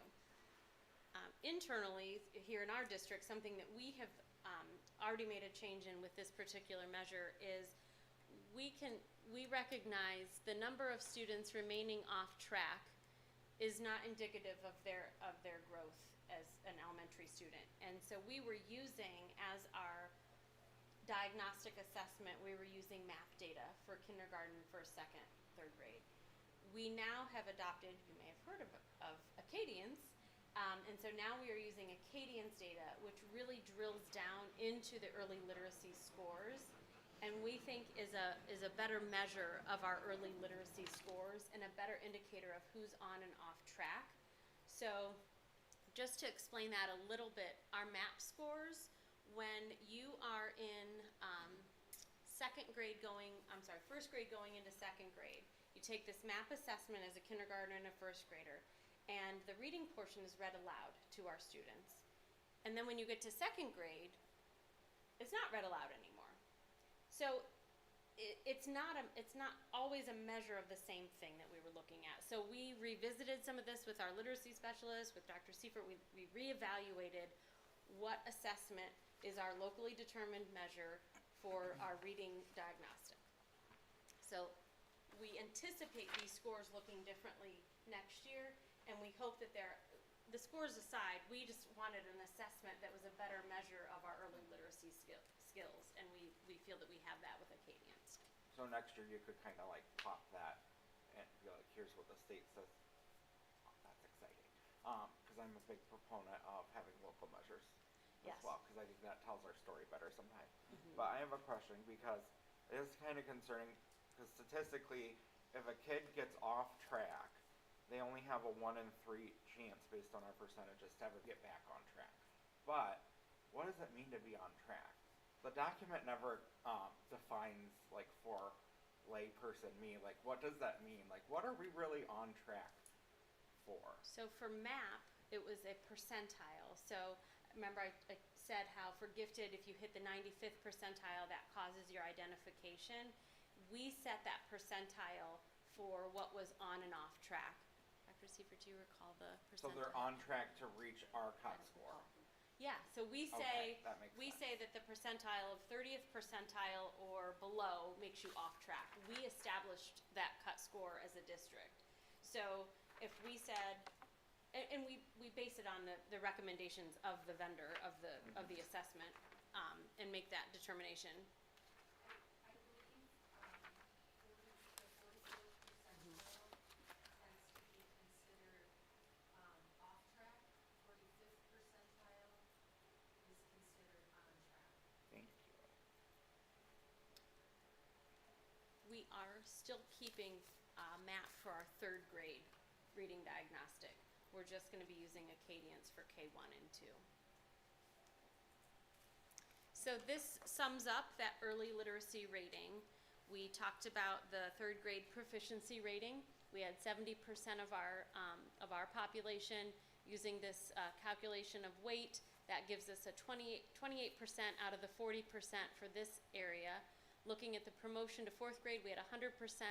This was a weighted grade of 35%. We got all those percentage points there. And then that last measure of on and off track was a weight of 25%, and we got 8% out of that, giving us a total of 71.7%, which you can see pushes us right here in the 3-star rating of meeting our state standards. And I know, when we first got these scores, I said, I think this is a like a place where we could like have a challenge goal, because I think with what we saw, with just our 2 schools that had, our new literacy program last year, I think this is something that we could really be exceeding next year, and I really do, I believe that, and that would be exciting to Yes. have something to show when we invest resources, when we commit to something, look at the progress that our students and learners can have. I think that would be a great success for our district to kind of rally behind and be encouraged by. When we look at the early literacy scores and even our scores across the board for everything in our elementary, do we anticipate that on some level, if we're doing these things well, will that translate to those students theoretically doing well in middle school and high school? Like, Yes. do we anticipate a ripple effect of that in the Yes. coming years?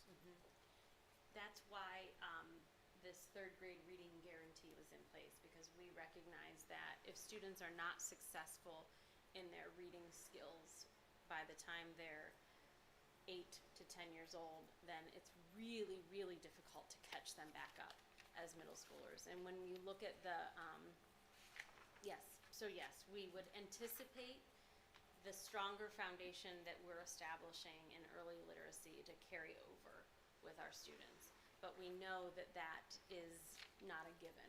That and when we think about adolescent literacy, it's a whole different ballgame. So it's not the direct correlation. For example, in adolescent literacy, there's a whole component on motivation. So if you have a teenager, you understand. But it's tied right in with their reading performance, is that motivational aspect for adolescent literacy. You don't see motivation in the little ones. You see the phonics and phonemic awareness and vocabulary, and so it's a little different. So we would anticipate, yes, that our stronger foundation, our early literacy scores would improve our middle school and high school.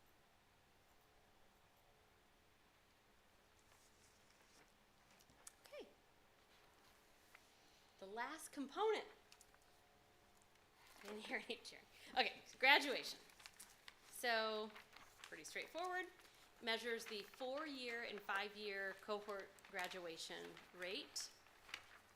So remember, this is that summer piece count. So this is a lagged reporting measure. So another one that's got this weighted fun to it, where we look at kids who can graduate in a 4-year time span. That is weighted more heavily than kids who needed that 5-year time span. So students, these are students, what we're talking about are students who entered 9th grade in the fall of 2017 and graduated by the summer of 2021. for our 4-year graduation rate. So that percentage for us is a 4-year graduation rate. We had 83.8%, and for 5-year it was 91.7, giving us a weighted total of 87. So we have, whoopsie, sorry. So when you look at that in this component, you can see again those scores were, the weighted graduation rate for our district was an 87%. So that put us here at 2 stars. So greater than or equal to 84, but less than 90 is the state indicates that we need some support to meet our state standards and graduation rates. If we were just looking at our 4-year graduation rate, that was 83%. So that would push us even a little bit lower. But the state combines the 4 and the 5-year, so we have a weighted graduation rate of 87, meaning 2 stars. This is another area that I know there's a lot of alarm about, but we had our 2-day retreat, so our silence isn't lack of concern and alarm, but we had significant conversation with Dr. Selika. So I just want to, from people listening who may listen, I don't want silence to be seen as lack of. Is anyone But hanging it's on? not lack of concern, it's that we've had a lot of conversation about Yes, this. thank you. I'm sorry. I've already expressed that to cabinet. They're well aware. Yes. Already things in motion. So, all right, so our last component, which isn't even rated, but I just wanted to throw it up there because we're going to talk about it next year. But there's all these areas, and our department and our principals are aware of these areas, and we're already putting things in place so that we're prepared for reporting, and we're prepared for this new measure of accountability. So I'm sorry, it's not even next year, it's 2025. We have a long time. We're good. Okay, so just bringing us back. This was what we looked at the very beginning. This shows, again, just a little summary. So if you like to look at it from the report card lens, or looking at us as we are distributed among the state. So that's the summary of the components. So we talked a little bit about this along the way, and we have certainly shared things with you through our department weekly updates, and we've talked a lot about cabinet and through our leadership work about our core priorities. So that is looking at the achievement and growth of our students, specifically with literacy and math, and then the wellness and success of our students and staff. Those are our core priorities. We focus this work, and we intend to see some improved results in these targeted areas: the progress and value added, the gap closing, and graduation rate.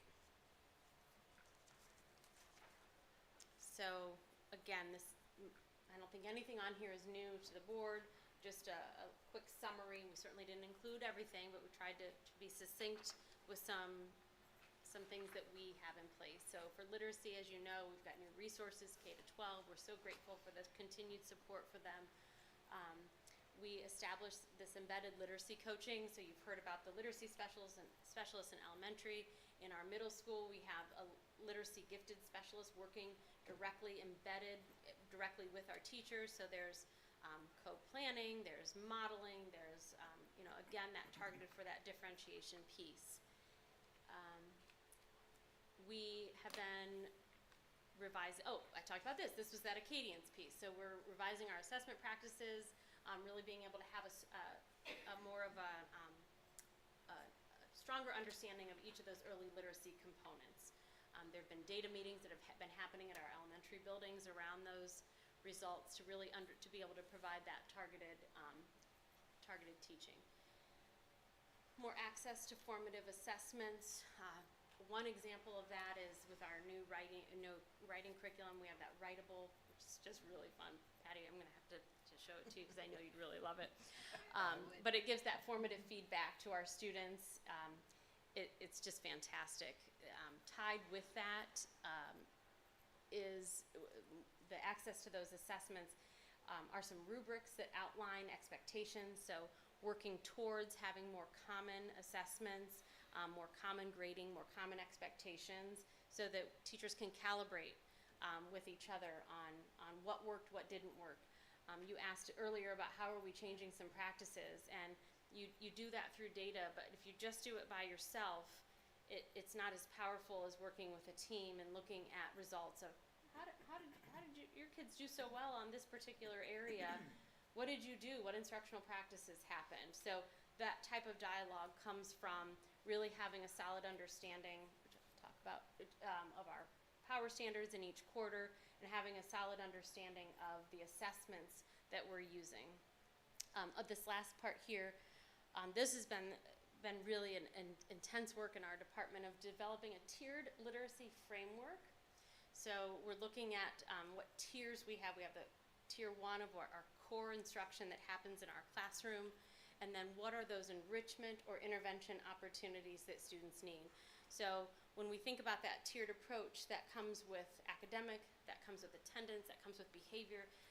We really look at what all kids need access to, and then what are those tiers that require more targeted work for specific students. But you can't have those interventions and enrichment unless you have a solid understanding of the data. So we can't just say, I think this kid needs some help. Yes, that's a good hunch that you have, but we need the data behind that hunch that really aligns to the responsive teaching practices. So we're really trying to look at that, and again, the support of the board with allowing us to have district adopted resources to provide those interventions and enrichment is really a key to this framework. So math, some similar things, new resources for 612. This spring we've already kicked off some investigating our new resources for K-5, so you'll hear more about that process along the way. A lot of professional development focused on math. This is an area that we need to improve. We have been working with Dr. Yoke for more of that embedded coaching. So you've heard me say that term quite a bit. We really believe in that model of having someone working with our teachers to prompt that reflection, use a data-driven approach and focus in on the standards, and then being able to reflect on how the students grew when looking at those particular standards. So again, that vertical alignment, the power standards, we've done a lot of work looking at released test items specifically for math, and then again that tiered approach with core instructional practices and then interventions and enrichment. So our other area of focus being that wellness and success. So we believe in this whole child approach. So the state has put out that whole child framework that really captures those components that we feel every child deserves. So they're on this little, we deserve that every child deserves to feel healthy, safe, engaged, supported, and challenged when they're in our district. And so we're working real hard to make that happen. Last year, we put in place some training for our staff around the neurosequential model. To summarize that, the neurosequential model tells us that when we are in our downstairs brain, we are not as readily able to do critical thinking, problem solve. So it happens to all of us in different moments. Fighting with a copy machine can put you in a downstairs brain. Being in a, just example, maybe happened an hour ago, or I'm sorry, three hours ago.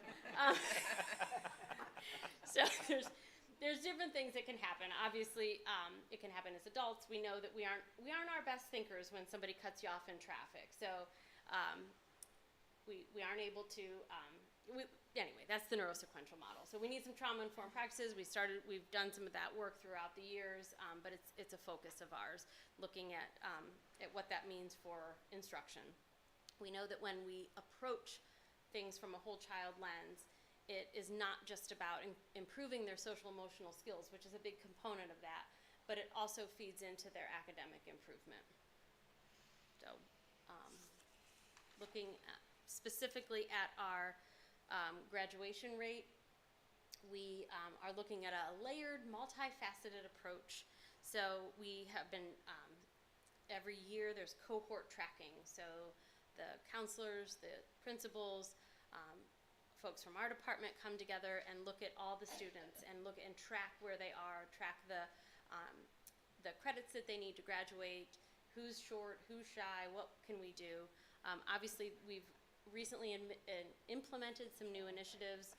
Graduation Guardians, you'll hear more about that in the coming weeks.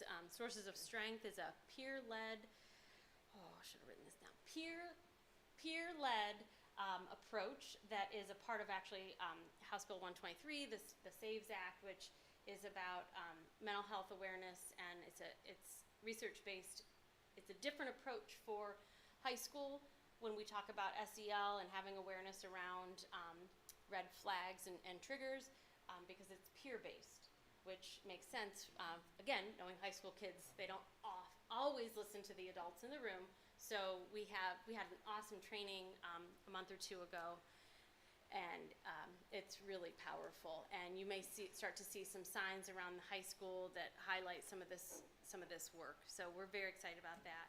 Another new practice this year, looking at that Tiger Time.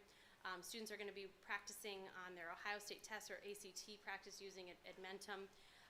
So whichever they need. If they are a little shy in their standards, then they're going to have that practice. Or if they are college ready, looking at having had mastered those standards, then they're going to do some ACT prep.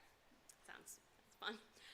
And then Graduation Alliance, which was touched on earlier tonight. Already had our first successful graduate through that program. We talked about chronic absenteeism.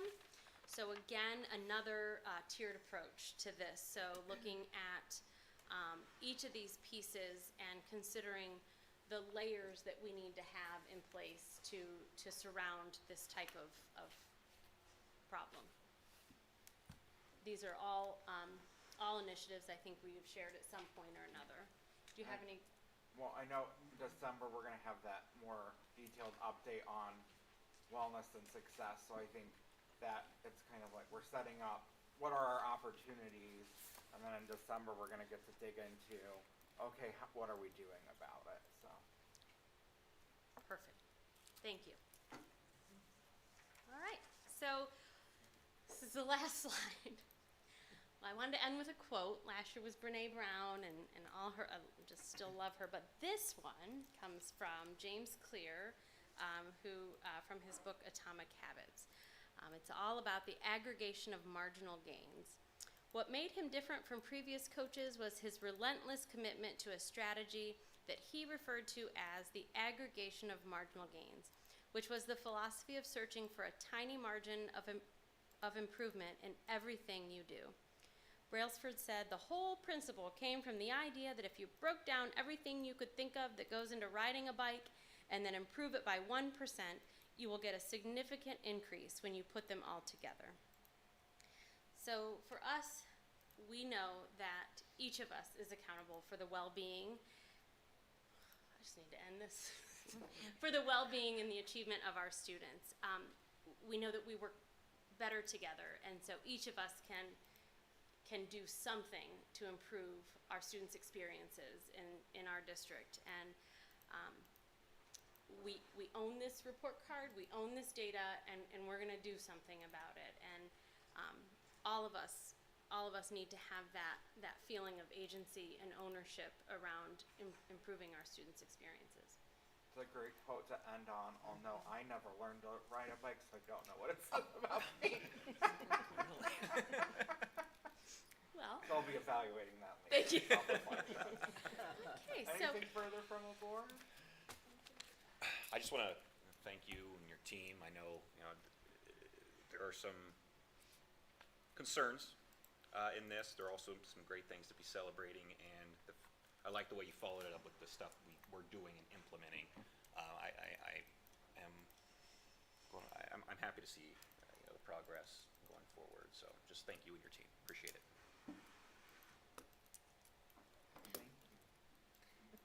Thank you. Thank you. Then Okay. that ends our presentations for the night. I want to thank our curriculum team for coming tonight. At this point, I'm going to call for a 5-minute recess to allow them to leave because they have lives outside of here, and for us to stretch our legs briefly before we get through our business items. So we could be back at 7:36.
7:38, and we are back. And we are going to move on to item E, which is Treasurer CFO's business by consent agenda. Ms. Stoikoi. Thank you. I'd like to recommend the Board of Education approve all items listed in the treasurer's consent agenda. So moved. Second. Just minutes. Any discussion? Please call the roll. Mr. Harris? Aye. Mrs. Schaefer? Aye. Ms. White? Aye. Ms. Coco? Aye. Mr. Gomez? Aye. Thank you. On to item F, Treasurer CFO's business. Ms. Stoikoi, your comments. Just real quick, the auditors were in this week. Well, they were in yesterday and now they're gone, so 2 days. That would be a new record for me. But what has helped that process along is having all of our stuff digital and giving them access. So they've been able to do a lot of stuff without having to bother staff for asking. They've been able to just look it up on their own. So, yes, so far everything is good. I was telling Mr. Gomez that they said we just have a couple verbal recommendations at the end of the day after what they found, and I told them I politely declined. But actually, we did talk about it. One was just like a typo, and the other ones I actually they were wrong. So I showed them what was going on. So we're all in all good. So just waiting on a couple other things, and that'll wrap up by the end of the year here, because that's when it has to be submitted, because we do the ACFR. So it has to be submitted by December 31st to the auditor. But everything's good. They won't be on site anymore. So No. will we have a post-audit conference in December? It or probably won't January? be till like January or February. Yeah. Well, because they have to then send it to the state auditor, right? Because Yeah. we have this outside agency. Yeah, we have an independent, it's Julian and Groove, and so they submit everything, but then they have to submit it and it gets approved by the state auditor's office. So they're an independent contractor of the state, because the state cannot do all of the audits of every government agency in the state of Ohio. So they kind of bill those out to independent contractors, and so that's who we have, which is nice. Anything else? Yep, that's it. Okay, thank you. On to item G, Superintendent CEO's business, consent agenda. Dr. Selka. Thank you, Mr. Gomez. I recommend to the board the approval of the items listed in the consent agenda. So moved. Second. Any discussion? All routine. Okay, please call the roll. Mrs. Schaefer? Aye. Ms. White? Aye. Ms. Coco? Aye. Mr. Gomez? Aye. Mr. Harris? Aye. Thank you. Item H, Superintendent CEO's business. Dr. Selko, your comments, please. Just a couple things in interest of time here. I'll be brief. We had a great response and feedback from our all city choir last night. I received a couple emails actually from parents, and also appreciation of our principals attending. They felt that was very nice that they were represented, and just heard it was just such a great performance. So thank you to all of them, all the hard work, and Mrs. Stewart had to jump in and put her musical hat bag on and get out there and lead the DeWitt students, because the teacher was sick. So the other thing I have coming up is a dress code meeting on Monday evening at 6 o'clock here in the high school library. So we've sent out a couple invitations now and have gotten a response from several parents and students were invited as well. I also put out an email today to parents regarding behavior, seeing some things that are a little discouraging, and trying to be proactive and nip it now before it gets to be too much. And had this in my previous experiences as well, that students make a lot of threats, whether it's verbal or on social media, which does us no favors. So I've asked parents to really help support us in cutting down on the threats. I know that children think they're joking, they think it's funny, they think it's in response to something else, but we know that this world is not funny when it comes to that, and that there are true school shootings, and so therefore we've had some students up for expulsion, we've had suspensions related to that, as well as bringing look-alike weapons or minor kind of weapon offenses. So just ask parents to really support us in that, because we need students in school, not expelled, for making bad decisions. So I've asked for their support there. And then lastly, I just want to mention as a reminder that we need to reschedule your tour. Yes. That's it. Thank you. You wanna just say the same, as before, a 5:30 PM, not a Thursday, and then go from there? Yeah. For me. Yes, except it's gonna be dark with Oh. 5:30 The after. time change. Well, the time change is gonna help us though for 1 week. For 1 week, so do Yeah, then it starts getting darker again. Oh. Right, the We'll fall time, behind. Time changes this weekend. yes. Yes. So that would be my only concern with 5:30 is, Wait. So we could try for next Her text Tuesday or says Wednesday, maybe, Would you like me to? because that would give us the best chance, 'cause it's only gonna get darker. Okay, sorry, my So that would give us the best, No, what did you say? understand your Said concern. Tuesday or Wednesday? That would give us the best opportunity, 'cause it's only gonna get darker and darker until the 21st of December. Do you wanna still Wednesday would be better for me. 5:30? We can do earlier. I'm available earlier. I don't know. Does 5 o'clock work for those of you who work? I don't know if that's too early. Just trying I to can- do it. I can do a 5 o'clock on, specifically on Wednesday, November 9th. Mr. I could Harris, do. does 5 work, or would 5:15, 5:30? I'll make it work. 5 o'clock on Wednesday, the 9th? the 9th.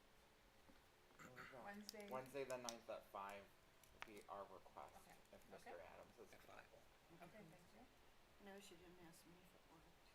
You nodded. I took that as a yes for the We know record. your schedule. I know. I want to just thank you for addressing the behavior, because I know our parents are unsettled every time a false threat goes out, but we don't want to normalize false threats, because then you almost get the attitude towards threats changes, and then if a real one comes in, Yes. it's like a tiredness because of that. So I really want to commend you and appreciate you for being proactive on that issue. And you didn't comment on your administrative assistant. I know, how could I not? So yes, my new administrative assistant has started, Christopher Jones, and very excited. He was here yesterday and again today. So we're getting him acclimated. He came back for day 2. He It's always did. good to Yes. Yes. And he even said he had a great day yesterday, so. Wonderful, wonderful. Thank you. Thank you. Okay. On to item I, board business, number 1, resolution authorizing procurement of asthma inhalers. It's recommended that the Board of Education approve the resolution authorizing procurement of asthma inhalers for use in emergency situations. So moved. Second. Discussion. You wanna just give up on, I know it relates to both of these first two. Sure, just a little synopsis. This is a unique item. Typically, we would have policies and guidelines or regulations related to the policies, but in this instance, it's an Ohio Revised Code that it's just done differently, and so the board needs to pass a resolution, and essentially it gives, then the superintendent has a policy of her own, in this instance me, which is again unique. It would be a board policy, but it's spelled out. We did have assistance from our attorney who drafted it. I did follow up with some questions I had just to make sure liability-wise, protection-wise, but I feel like they've done a good job in putting that together and have answered my questions satisfactorily. So would recommend that we approve that. So it's the procurement again, so in other words, we can obtain and have them on hand where if there's an emergency and a child doesn't have an EpiPen, for example, we could give one of ours. Anything further from the board? Okay, please call the roll. Ms. White? Aye. Ms. Coco? Aye. Mr. Gomez? Aye. Mr. Harris? Aye. Mrs. Schaefer? Aye. Thank you. Item 2, resolution authorizing procurement of epinephrine auto-injectors. It's recommended the Board of Education approve the resolution authorizing procurement of epinephrine auto-injectors for use in emergency situations. So moved. Second. It's a mouthful. And it's the same as the above, it's just EpiPens now. Which would have been easier to say next time I see Chris Williams. That's a hard one. In other words, I think related to EpiPen Narcan. is Yeah. brand name. That's the one That related to could Narcan. be. Please call the roll. Ms. Coco? Aye. Mr. Gomez? Aye. Mr. Harris? Aye. Ms. Schaefer? Aye. Ms. White? Aye. Thank you. So item 3 is our discussion item on communications and community relations. Just to set the stage, it's we're having a conversation about it because one, we have somebody that's doing a phenomenal job, and I know we all agree about that. But our board policy also says that the board has a responsibility to communicate with the community and to better community relations. So knowing that we have a responsibility as well, knowing that one of Dr. Seliko's expectations for this position is to, down the road, not today, develop a comprehensive communications plan. This gives us a proactive opportunity as opposed to being reactive to provide some feedback on what things we would like to see or what opportunities there might be to better communications and or community relations as they work towards that sometime in the spring semester, most likely, would be my guess. We'll have it, well, yes, we're gonna be a little delayed Yeah. this fall, so yes, certainly can. If you stop, planning of having events. I know. Still have more coming up. Those are the good reasons that They're fun. we're well aware of why other things, there are other more pressing needs. So in terms of how do we as a board see opportunities for bettering community relations? I saw Miss Coco's eyes.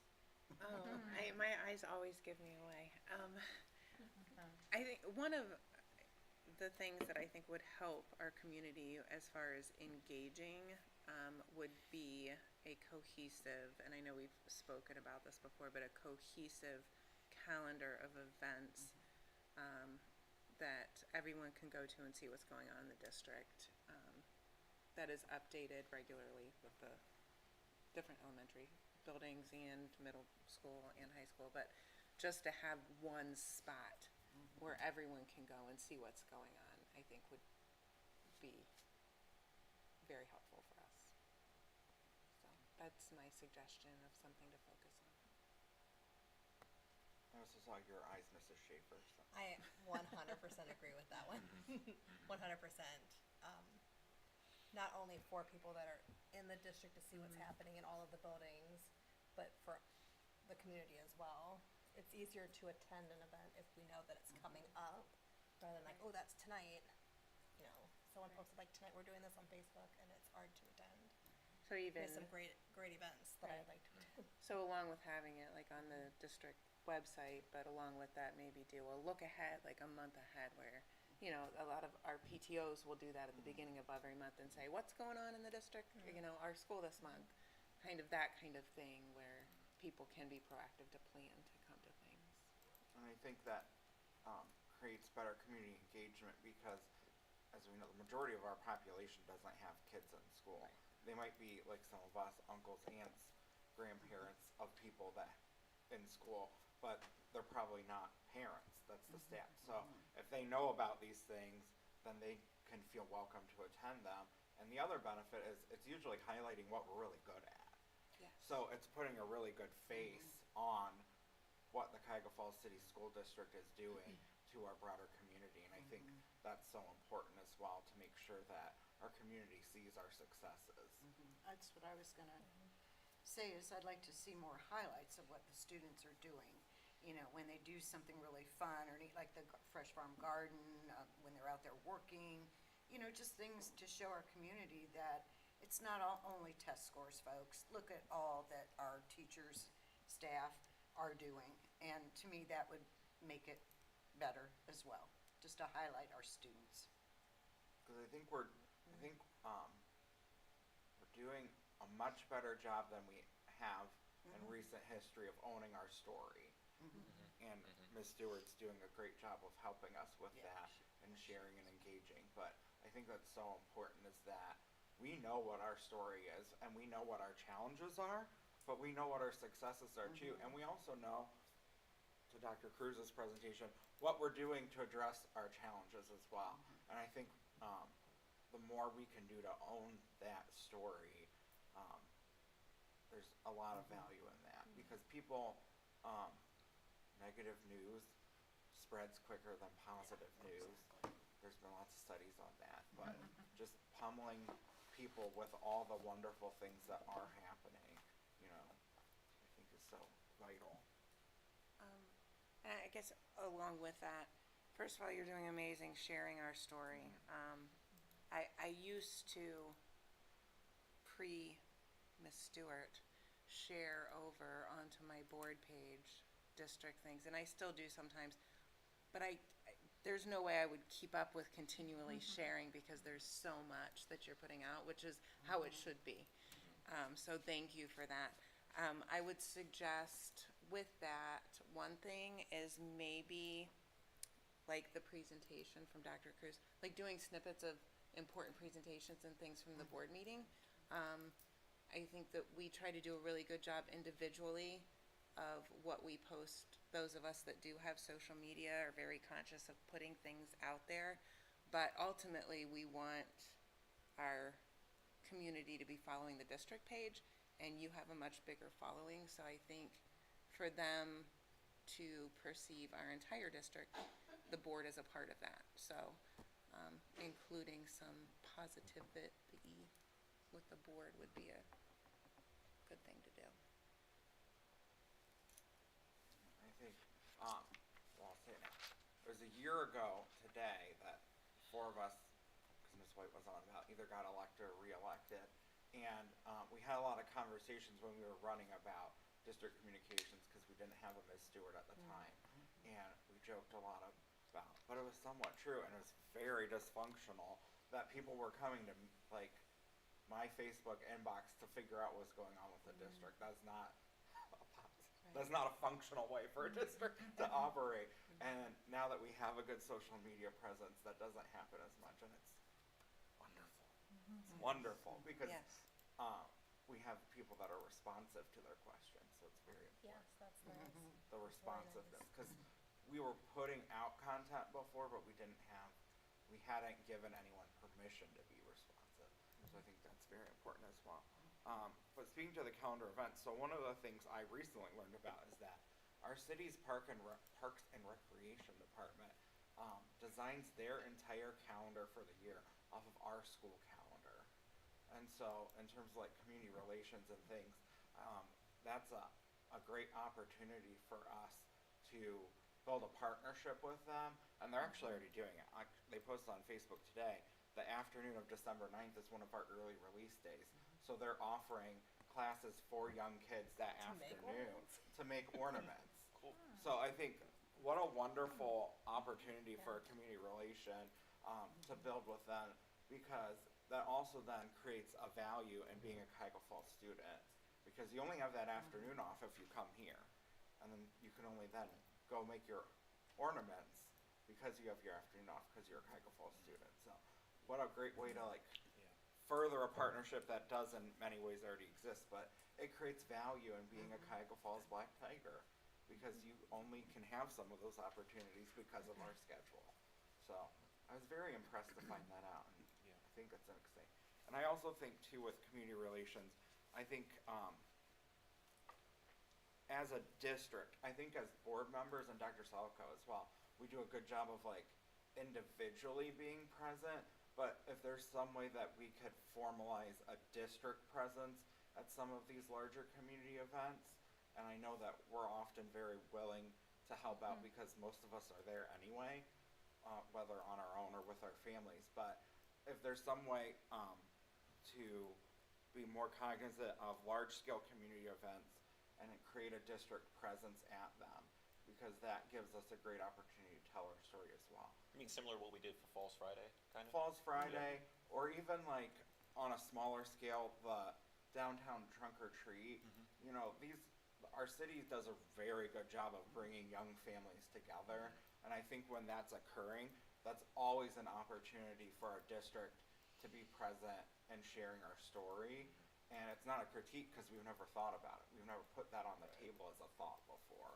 But I think there's a lot of opportunity. Dr. Selico said she's been blown away by how much our community does and like how much we get together. So I really think it's a great opportunity for us to have a presence, whatever that looks like down the road, but have a district presence, and it'll normalize that occurring, and I think creates that positive communication with a district. Yeah. So, whatever that could look like, would look like.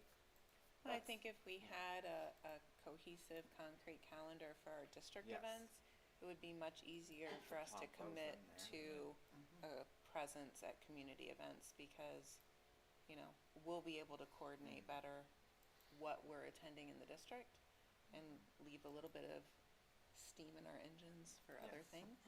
So, Well, and I would just say on, not that I need to defend the board, but, well, first of all, Christine and I have talked about that calendar, but for the public who does listen, this board is, all of you, again, I'm gonna say it, continue to maintain a very, you know, fast pace in attending all of these events and you simply, you know, I don't think you can maintain that pace. And I think people appreciate seeing you, but if we divide and conquer at some events and you just have some, you know, a couple of you here, a couple of you there, knowing that you represent the board as a whole, because this is a very cohesive team. And then as Mr. Gomez suggested, maybe the bigger events, certainly, you know, we come together for all of those, but you know, that's where I really think you need to cut yourself a little break because you all are so visible and much appreciated. But I think that calendar will help, and Christine, that's kind of what I was getting at, that we can help them divide and conquer.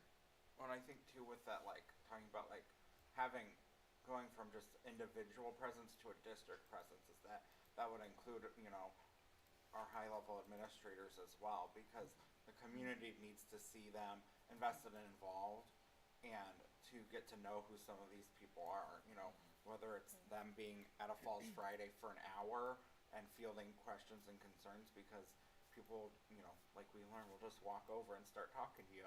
So I think, you know, that goes a long way as well. And Meeting that's- people where they live instead of just when they're at school, then, yeah, I agree. And it goes towards those bonuses that we have in the leadership packet about community engagement, community presentation. So we're not creating a new expectation for them, it's actually already there. So I think that's important to note as well, that we're not necessarily adding to, it's enforcing an expectation that's already been established for them. So, anything further? And I would just say with communications, like, keep it up. You know, I think we've got a great rigorous communications. It's going well.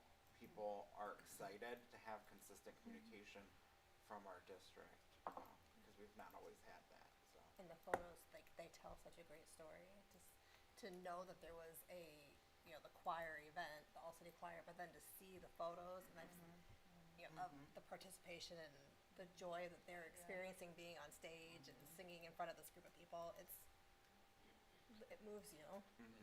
And I think the more that it happens, and the more people see that and all the likes and positive comments, the more they'll be motivated to be like, well, I'm doing something exciting in my classroom. I should let Miss Stewart know, because that piece, it's something that she has worked on, to give her credit. But I don't think our staff has fully caught on to that yet. To be like, I'm doing something great in 3rd grade today, and I should, you know, have Miss Stewart come take a picture, because people should see what great thing I'm doing in 3rd grade. So definitely want to keep encouraging that as well. And Christine, our first edition of Roar is coming out when? It should be in mailboxes soon, right? Sweet. So I got an update this morning, the printer finished early, so they printed it today, they're gonna send it to the mail house, and then we're gonna get an estimate for postage, so they're thinking next week it should go out in the mail. Okay, so stay tuned, Can I everyone ask, is who gets that publication? every community member and those that do not attend our schools but don't live in the district. So our open enrollment students. But So every everyone. community member was bringing it. Every household. Every household, Great. yes. Every household. Wow. Yeah, thank you. It was like 19,000 Wow. pieces. Great. And that's going to go out quarterly. We were a little behind on the first one, just trying to figure out what, we were getting so many estimates and trying to find a vendor, but Well, thank you, I Locked it. appreciate that, Yeah. because the Cuyahoga Falls paper maybe hits my driveway once every 4 weeks.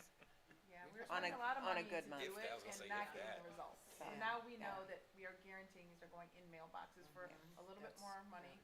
It's worth it. We pushed it out electronically because the information was timely. Timely, yeah.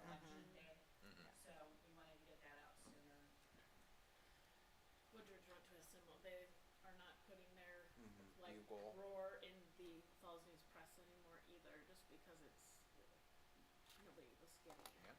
Yeah. Well, and I think having it come after election day is wise as well, because if your mail's anything like mine, most of it's just going in the trash, like shiny piece of paper or trash can, so. Good point. Right.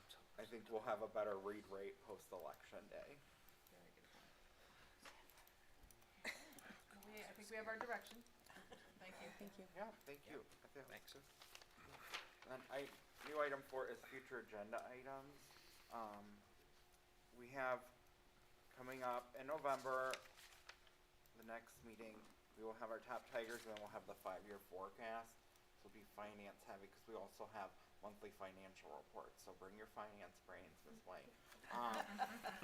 So we have the finance forecast and top tigers? Yes, because, Right, I know we moved top tigers. no, we moved the December top tiger. Oh, I'm We have the sorry. Okay, finance I'm a month because, Okay. the 5-year forecast, because she presented tonight, the levy hasn't been on the Okay. ballot yet, so this gives her that piece to put into the 5-year forecast. If it was ever a year that we didn't have a levy on a November ballot, she could present at the first meeting, because then we wouldn't have to wait for that assumption. So, Are we doing friend of education as well? yes. And then in December, as you all know, we moved our top tigers, because this 21st is a non-school day, and then we will have the presentation on wellness and success in December as well, which I think will kind of tie up where we ended tonight's presentation about go into more detail about how we're addressing some of these areas of opportunity that we identified. And then in January, Dr. Selico said that she could have, at some point in January, action plans on her 4 focus areas. Yes. So, lots of work ahead, but good work.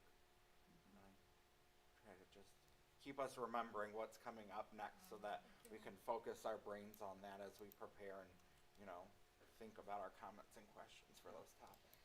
But please, if we feel like we're missing something major in the short term, please always let us know, so we can pop that in as well, because we don't want to, if there's something urgent that needs to be addressed, we don't want to just wait because other things are on the lineup. Thank you. Okay, on to item 5, committee reports. I know that the 612 core team did meet. Ms. White, do you have any update? We meet tomorrow at 1. Okay. And Dr. Selico started providing those updates that they send to her to us, which I Thank thought you. were really wonderful. Yes, Great really updates, nice. very informative. So Another one thank- coming tomorrow too. yeah, they're really very interesting, and I liked the pictures a lot Yes. too, They do. because it shows you stuff that you can't see from outside the fence. Right. I like the pictures. I'm a very visual person, so to have those pictures are amazing, and just they're just so detailed of exactly everything that's gone on and what they have done, and it's really been helpful to see what's going on over there from that. So And most importantly, it'll cut down on all the questions that we have for Dr. Correct. Selico about the construction, And so it can take something off her plate. yes, and they are very much holding themselves accountable, which is huge Wonderful. and wonderful. So I've been very pleased with it. Okay. Alliance for School and Community Growth, you meet next week. Athletics and Yes. Activities Council will meet after winter sports, but just note that we did get a fall sport wrap-up report from Mr. Johnson in the athletics department, which I think we all appreciated as well. So our thanks to him. Board policy, we still do need to meet, but it's been difficult because there's so much going on. So I think after Capitol Conference, before Thanksgiving might be the sweet spot where we can sneak in a meeting before the end of the year. So that'll be coming up. Financial Advisory Committee, you meet this month, don't you? The 10th. Yes, because you'll meet to review the 5-year forecast assumptions, correct? The 10th, Yeah. right? Yeah. Thank you. Mr. Harris, do you have anything from legislative? Unless something happened Okay. in the time we've been in here, no. And student achievement? What is the next meeting? I think it's Monday, November 6th, 3:45. Not the 7th? 7th. November 7th? No. No? Oh. When is? I'm sorry. I'm sorry. Let me find it. Okay. get right back to you. I thought it was the first Mondays of the month. It's not. We Okay. strategically placed them to align with data that, Okay. so this first one, the first DLT was all around tonight, the district report card. The Okay. next one will be around essentially the wellness data, the panorama. So I'll find that date for you. I have December 5th too on my calendar. I know you gave me the dates, but I don't know. Well, and Yeah. that's I have part the of same one you have, so I don't know, maybe that changed. I have December I have. 5th. Okay. First Monday. That's part of our strategy with these presentations too, is that as the district leadership team meets and then has the opportunity to discuss, soon after that is a great opportunity as it's fresh in their mind for them to come and give us that information as well. But I think to kind of let them have that conversation and let that conversation inform what they feel is necessary to share with us, I think proved effective tonight. So I think it's a good model going forward for this year. Our next DLT meeting is Monday, December 5th in the Oh, library. here. December. Yeah. Okay, And I was right. Hold on. thank you. And then on to comments. Up first tonight is Ms. White. Oh, shoot. Well, I did have an article, but because it's so late, I'm not gonna read tonight. I will bring it with me next time. I wanted to, give a special thank you to Miss Christine Stewart for all the work she did for our 100th birthday anniversary, plus TDA as well, and Hammond. That was just so special. It was really neat, and I just loved that video of going into that building. It was something. I also was able to attend one more time concert, the band concert, and it was wonderful, tremendous. I always get a kick out of how they have all the armed services stand at one point, and the flag comes down, and of course, Stars and Stripes, which was my dad's favorite. So it was wonderful. And then thank you, Miss Coco, again for inviting me to Richardson's Trunk and Treat. That was so neat, and all the little kids. I just love it because where I live, I don't get anybody. I'm hidden. I don't know. They never come. So I really appreciated that as well. And I just want to say, please go vote Tuesday. Vote. Make your voice heard. Thank you. Ms. Coco? Yes, I went to Richardson Trunk or Treat, and there was a great turnout there, and I know that our board was represented at Lincoln as well that same evening. But just, again, thank you to all of our parent-teacher organizations that do everything. The 100th birthday and our design reveal was amazing. Thank you to everyone and Ms. Stewart for everything they did to put that together, and really the positive feedback that has come back through, and just the buzz in our community from that design reveal is just been amazing, and just what we needed to continue to move us forward. So thank you. I think Mr. Gomez mentioned that a year ago today is when 4 out of the 5 of us up here were elected or re-elected for positions on the board, and I just wanted to say thank you to all of you. That I'm just proud of the work that we've been able to do in the past year, and just the respect that we have been given each other is the reason we've been able to do the work that we've done. So I just wanted to say thank you to all my fellow board members. And I'm looking forward to the OSBI conference coming up, and learning and networking and bringing it back to continue our work. That's it. Thank you. I'm up next. I wanted to note another alum who's done well, Noah Scott. He's one of our building subs and an alumnus and a certified art educator. And he is an artist, and he likes to draw horror pictures. And so The Simpsons takes submissions from anyone in the world every year for their Treehouse of Horror show.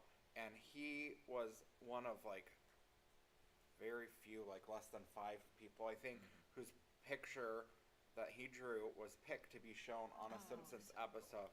Will forever be at the end of a Simpsons episode. And he is a building sub here in our district and an alumni of our district. And I think it's really exciting to hear about the amazing things that our alumni did, all with a start here at Cuyahoga Falls. And And I promised his mom I'd say that. Too. I was also at the One More Time concert, which is always wonderful. It's one of my favorite events of the year. Got to see one of Dr. Selico's daughters getting her groove on way up high. She enjoyed the music. Oh, you did see that? Yeah. Okay. Yes, that's why we were way in the back. She was enjoying it. And I know we're going to speak more about our retreat at future board meetings, but just to thank everyone for taking the time to be there. I think we had a lot of great conversations, and once again, like I said in the email, I think the fact that the conversations that we wanted to have were things that Dr. Selico felt were needs, shows that we're on the right track together of being well aligned. We're not leading in different directions, we're leading together, and I think by doing that and keep doing that and being committed to doing that with all of you is that we are going to show real progress for our district. So I'm very proud of all of you to get to continue to work with you. Last Friday I got to go to Lincoln twice, once for trunk or treat with Mrs. Schaefer, who did the work of setting up. Thank you to her. And then I got to go to their lunch and recess with a role model, as invited by one of my nephews. My younger nephew made a point to let me know he did not pick me. But my older nephew picked me, and it was wonderful to get to have lunch with him and check out recess. And I just heard so many positive comments on the playground as the kids were running in circles and the adults were not. So we were talking to one another and just getting to see what their student or their child or grandchild or nephew or niece is like during the school day was very impactful to these families. So more than just something fun for the kids, it really made a difference for our families to see what school is like. So thank you to them, and thank you as well to Mrs. Terlange, who organized that as one of her last things as interim principal, and we're happy that Mrs. Early is feeling good enough to be back with us again. So it's great to see her as well. And like many of you, I was at Preston for their tailgate and then went to the last football game, which was a heartbreaker of a football game. But what I will say is that the guys on our football team are so dedicated.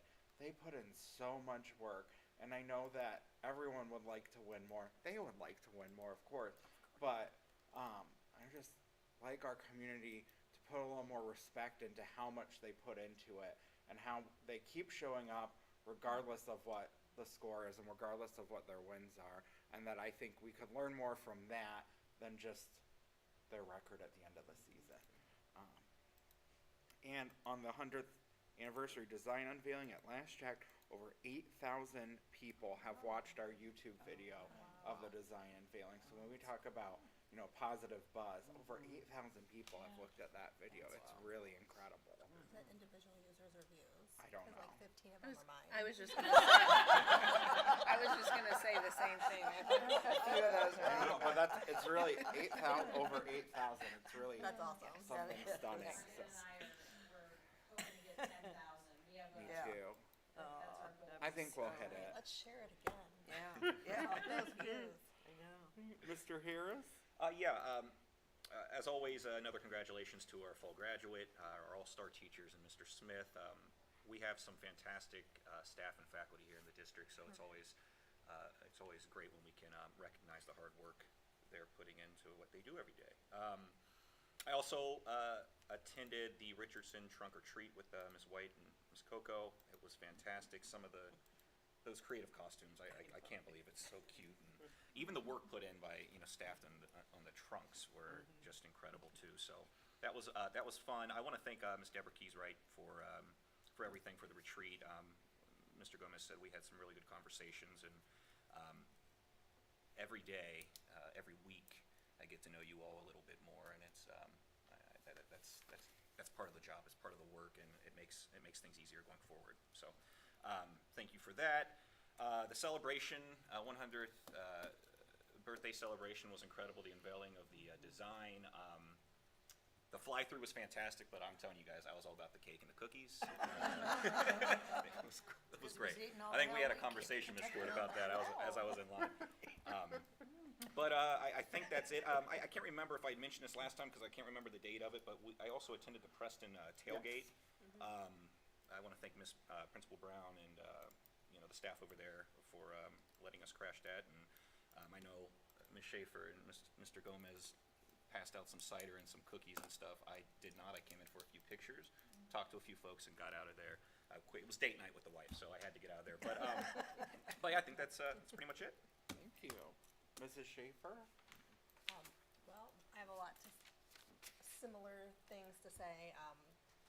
The board retreat, so informative. I was exhausted from all of that. The discussions but very impactful in the way that I'm viewing what our job is and how we're going to get to where we need to get to. The birthday party and campus unveiling, I did not get cake or cookies. For some reason, I was just talking and I didn't get there in time. I did get a Hollywood Square though, and it was Mr. Harris delicious. ate all of it. Yeah, he had 2 pieces of cake.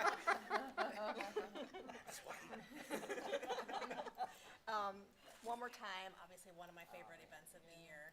I'm putting this out here for accountability purposes. I've been inspired to learn how to twirl a baton. Brianna is actually in the lobby teaching someone right She now. told me how to measure the size of the baton that I need before I start lessons, so. I actually took 2 years of it. All right, I'll start with you before I Not go in to high Brianna. school, but when I was younger. For a while. I did too. I had a My baton. mom I was did a for major in high school. 2 years. I took baton. All right. There you go. But I wasn't very good at it. We're gonna do it. Also bouncing off kind of what Mr. Gomez said, it's the end of the fall sports seasons, and I know a lot of people have been having their banquets and just kind of wrapping up their season. And I started thinking about how sometimes the amount of effort and that students and coaches are putting into the season isn't necessarily reflected in the score or their record at the end of the season. So I started thinking about what inspires me about our student athletes, and so I just made a small little list. Motivated, passionate, disciplined, committed, supportive, not just of their own teammates, but of other students, coachable, and that's what I think makes up our Black Tiger athletes. And that's all I have. Thank you. Okay, item J, adjournment. Motion to adjourn. It's recommended the Board of Education adjourn this meeting. So moved. Second. Please call the roll. Mr. Gomez? Aye. Mr. Harris? Aye. Mrs. Schaefer? Aye. Ms. White? Aye. Ms. Bogan? Aye. Thank you. We are adjourned at 8:21.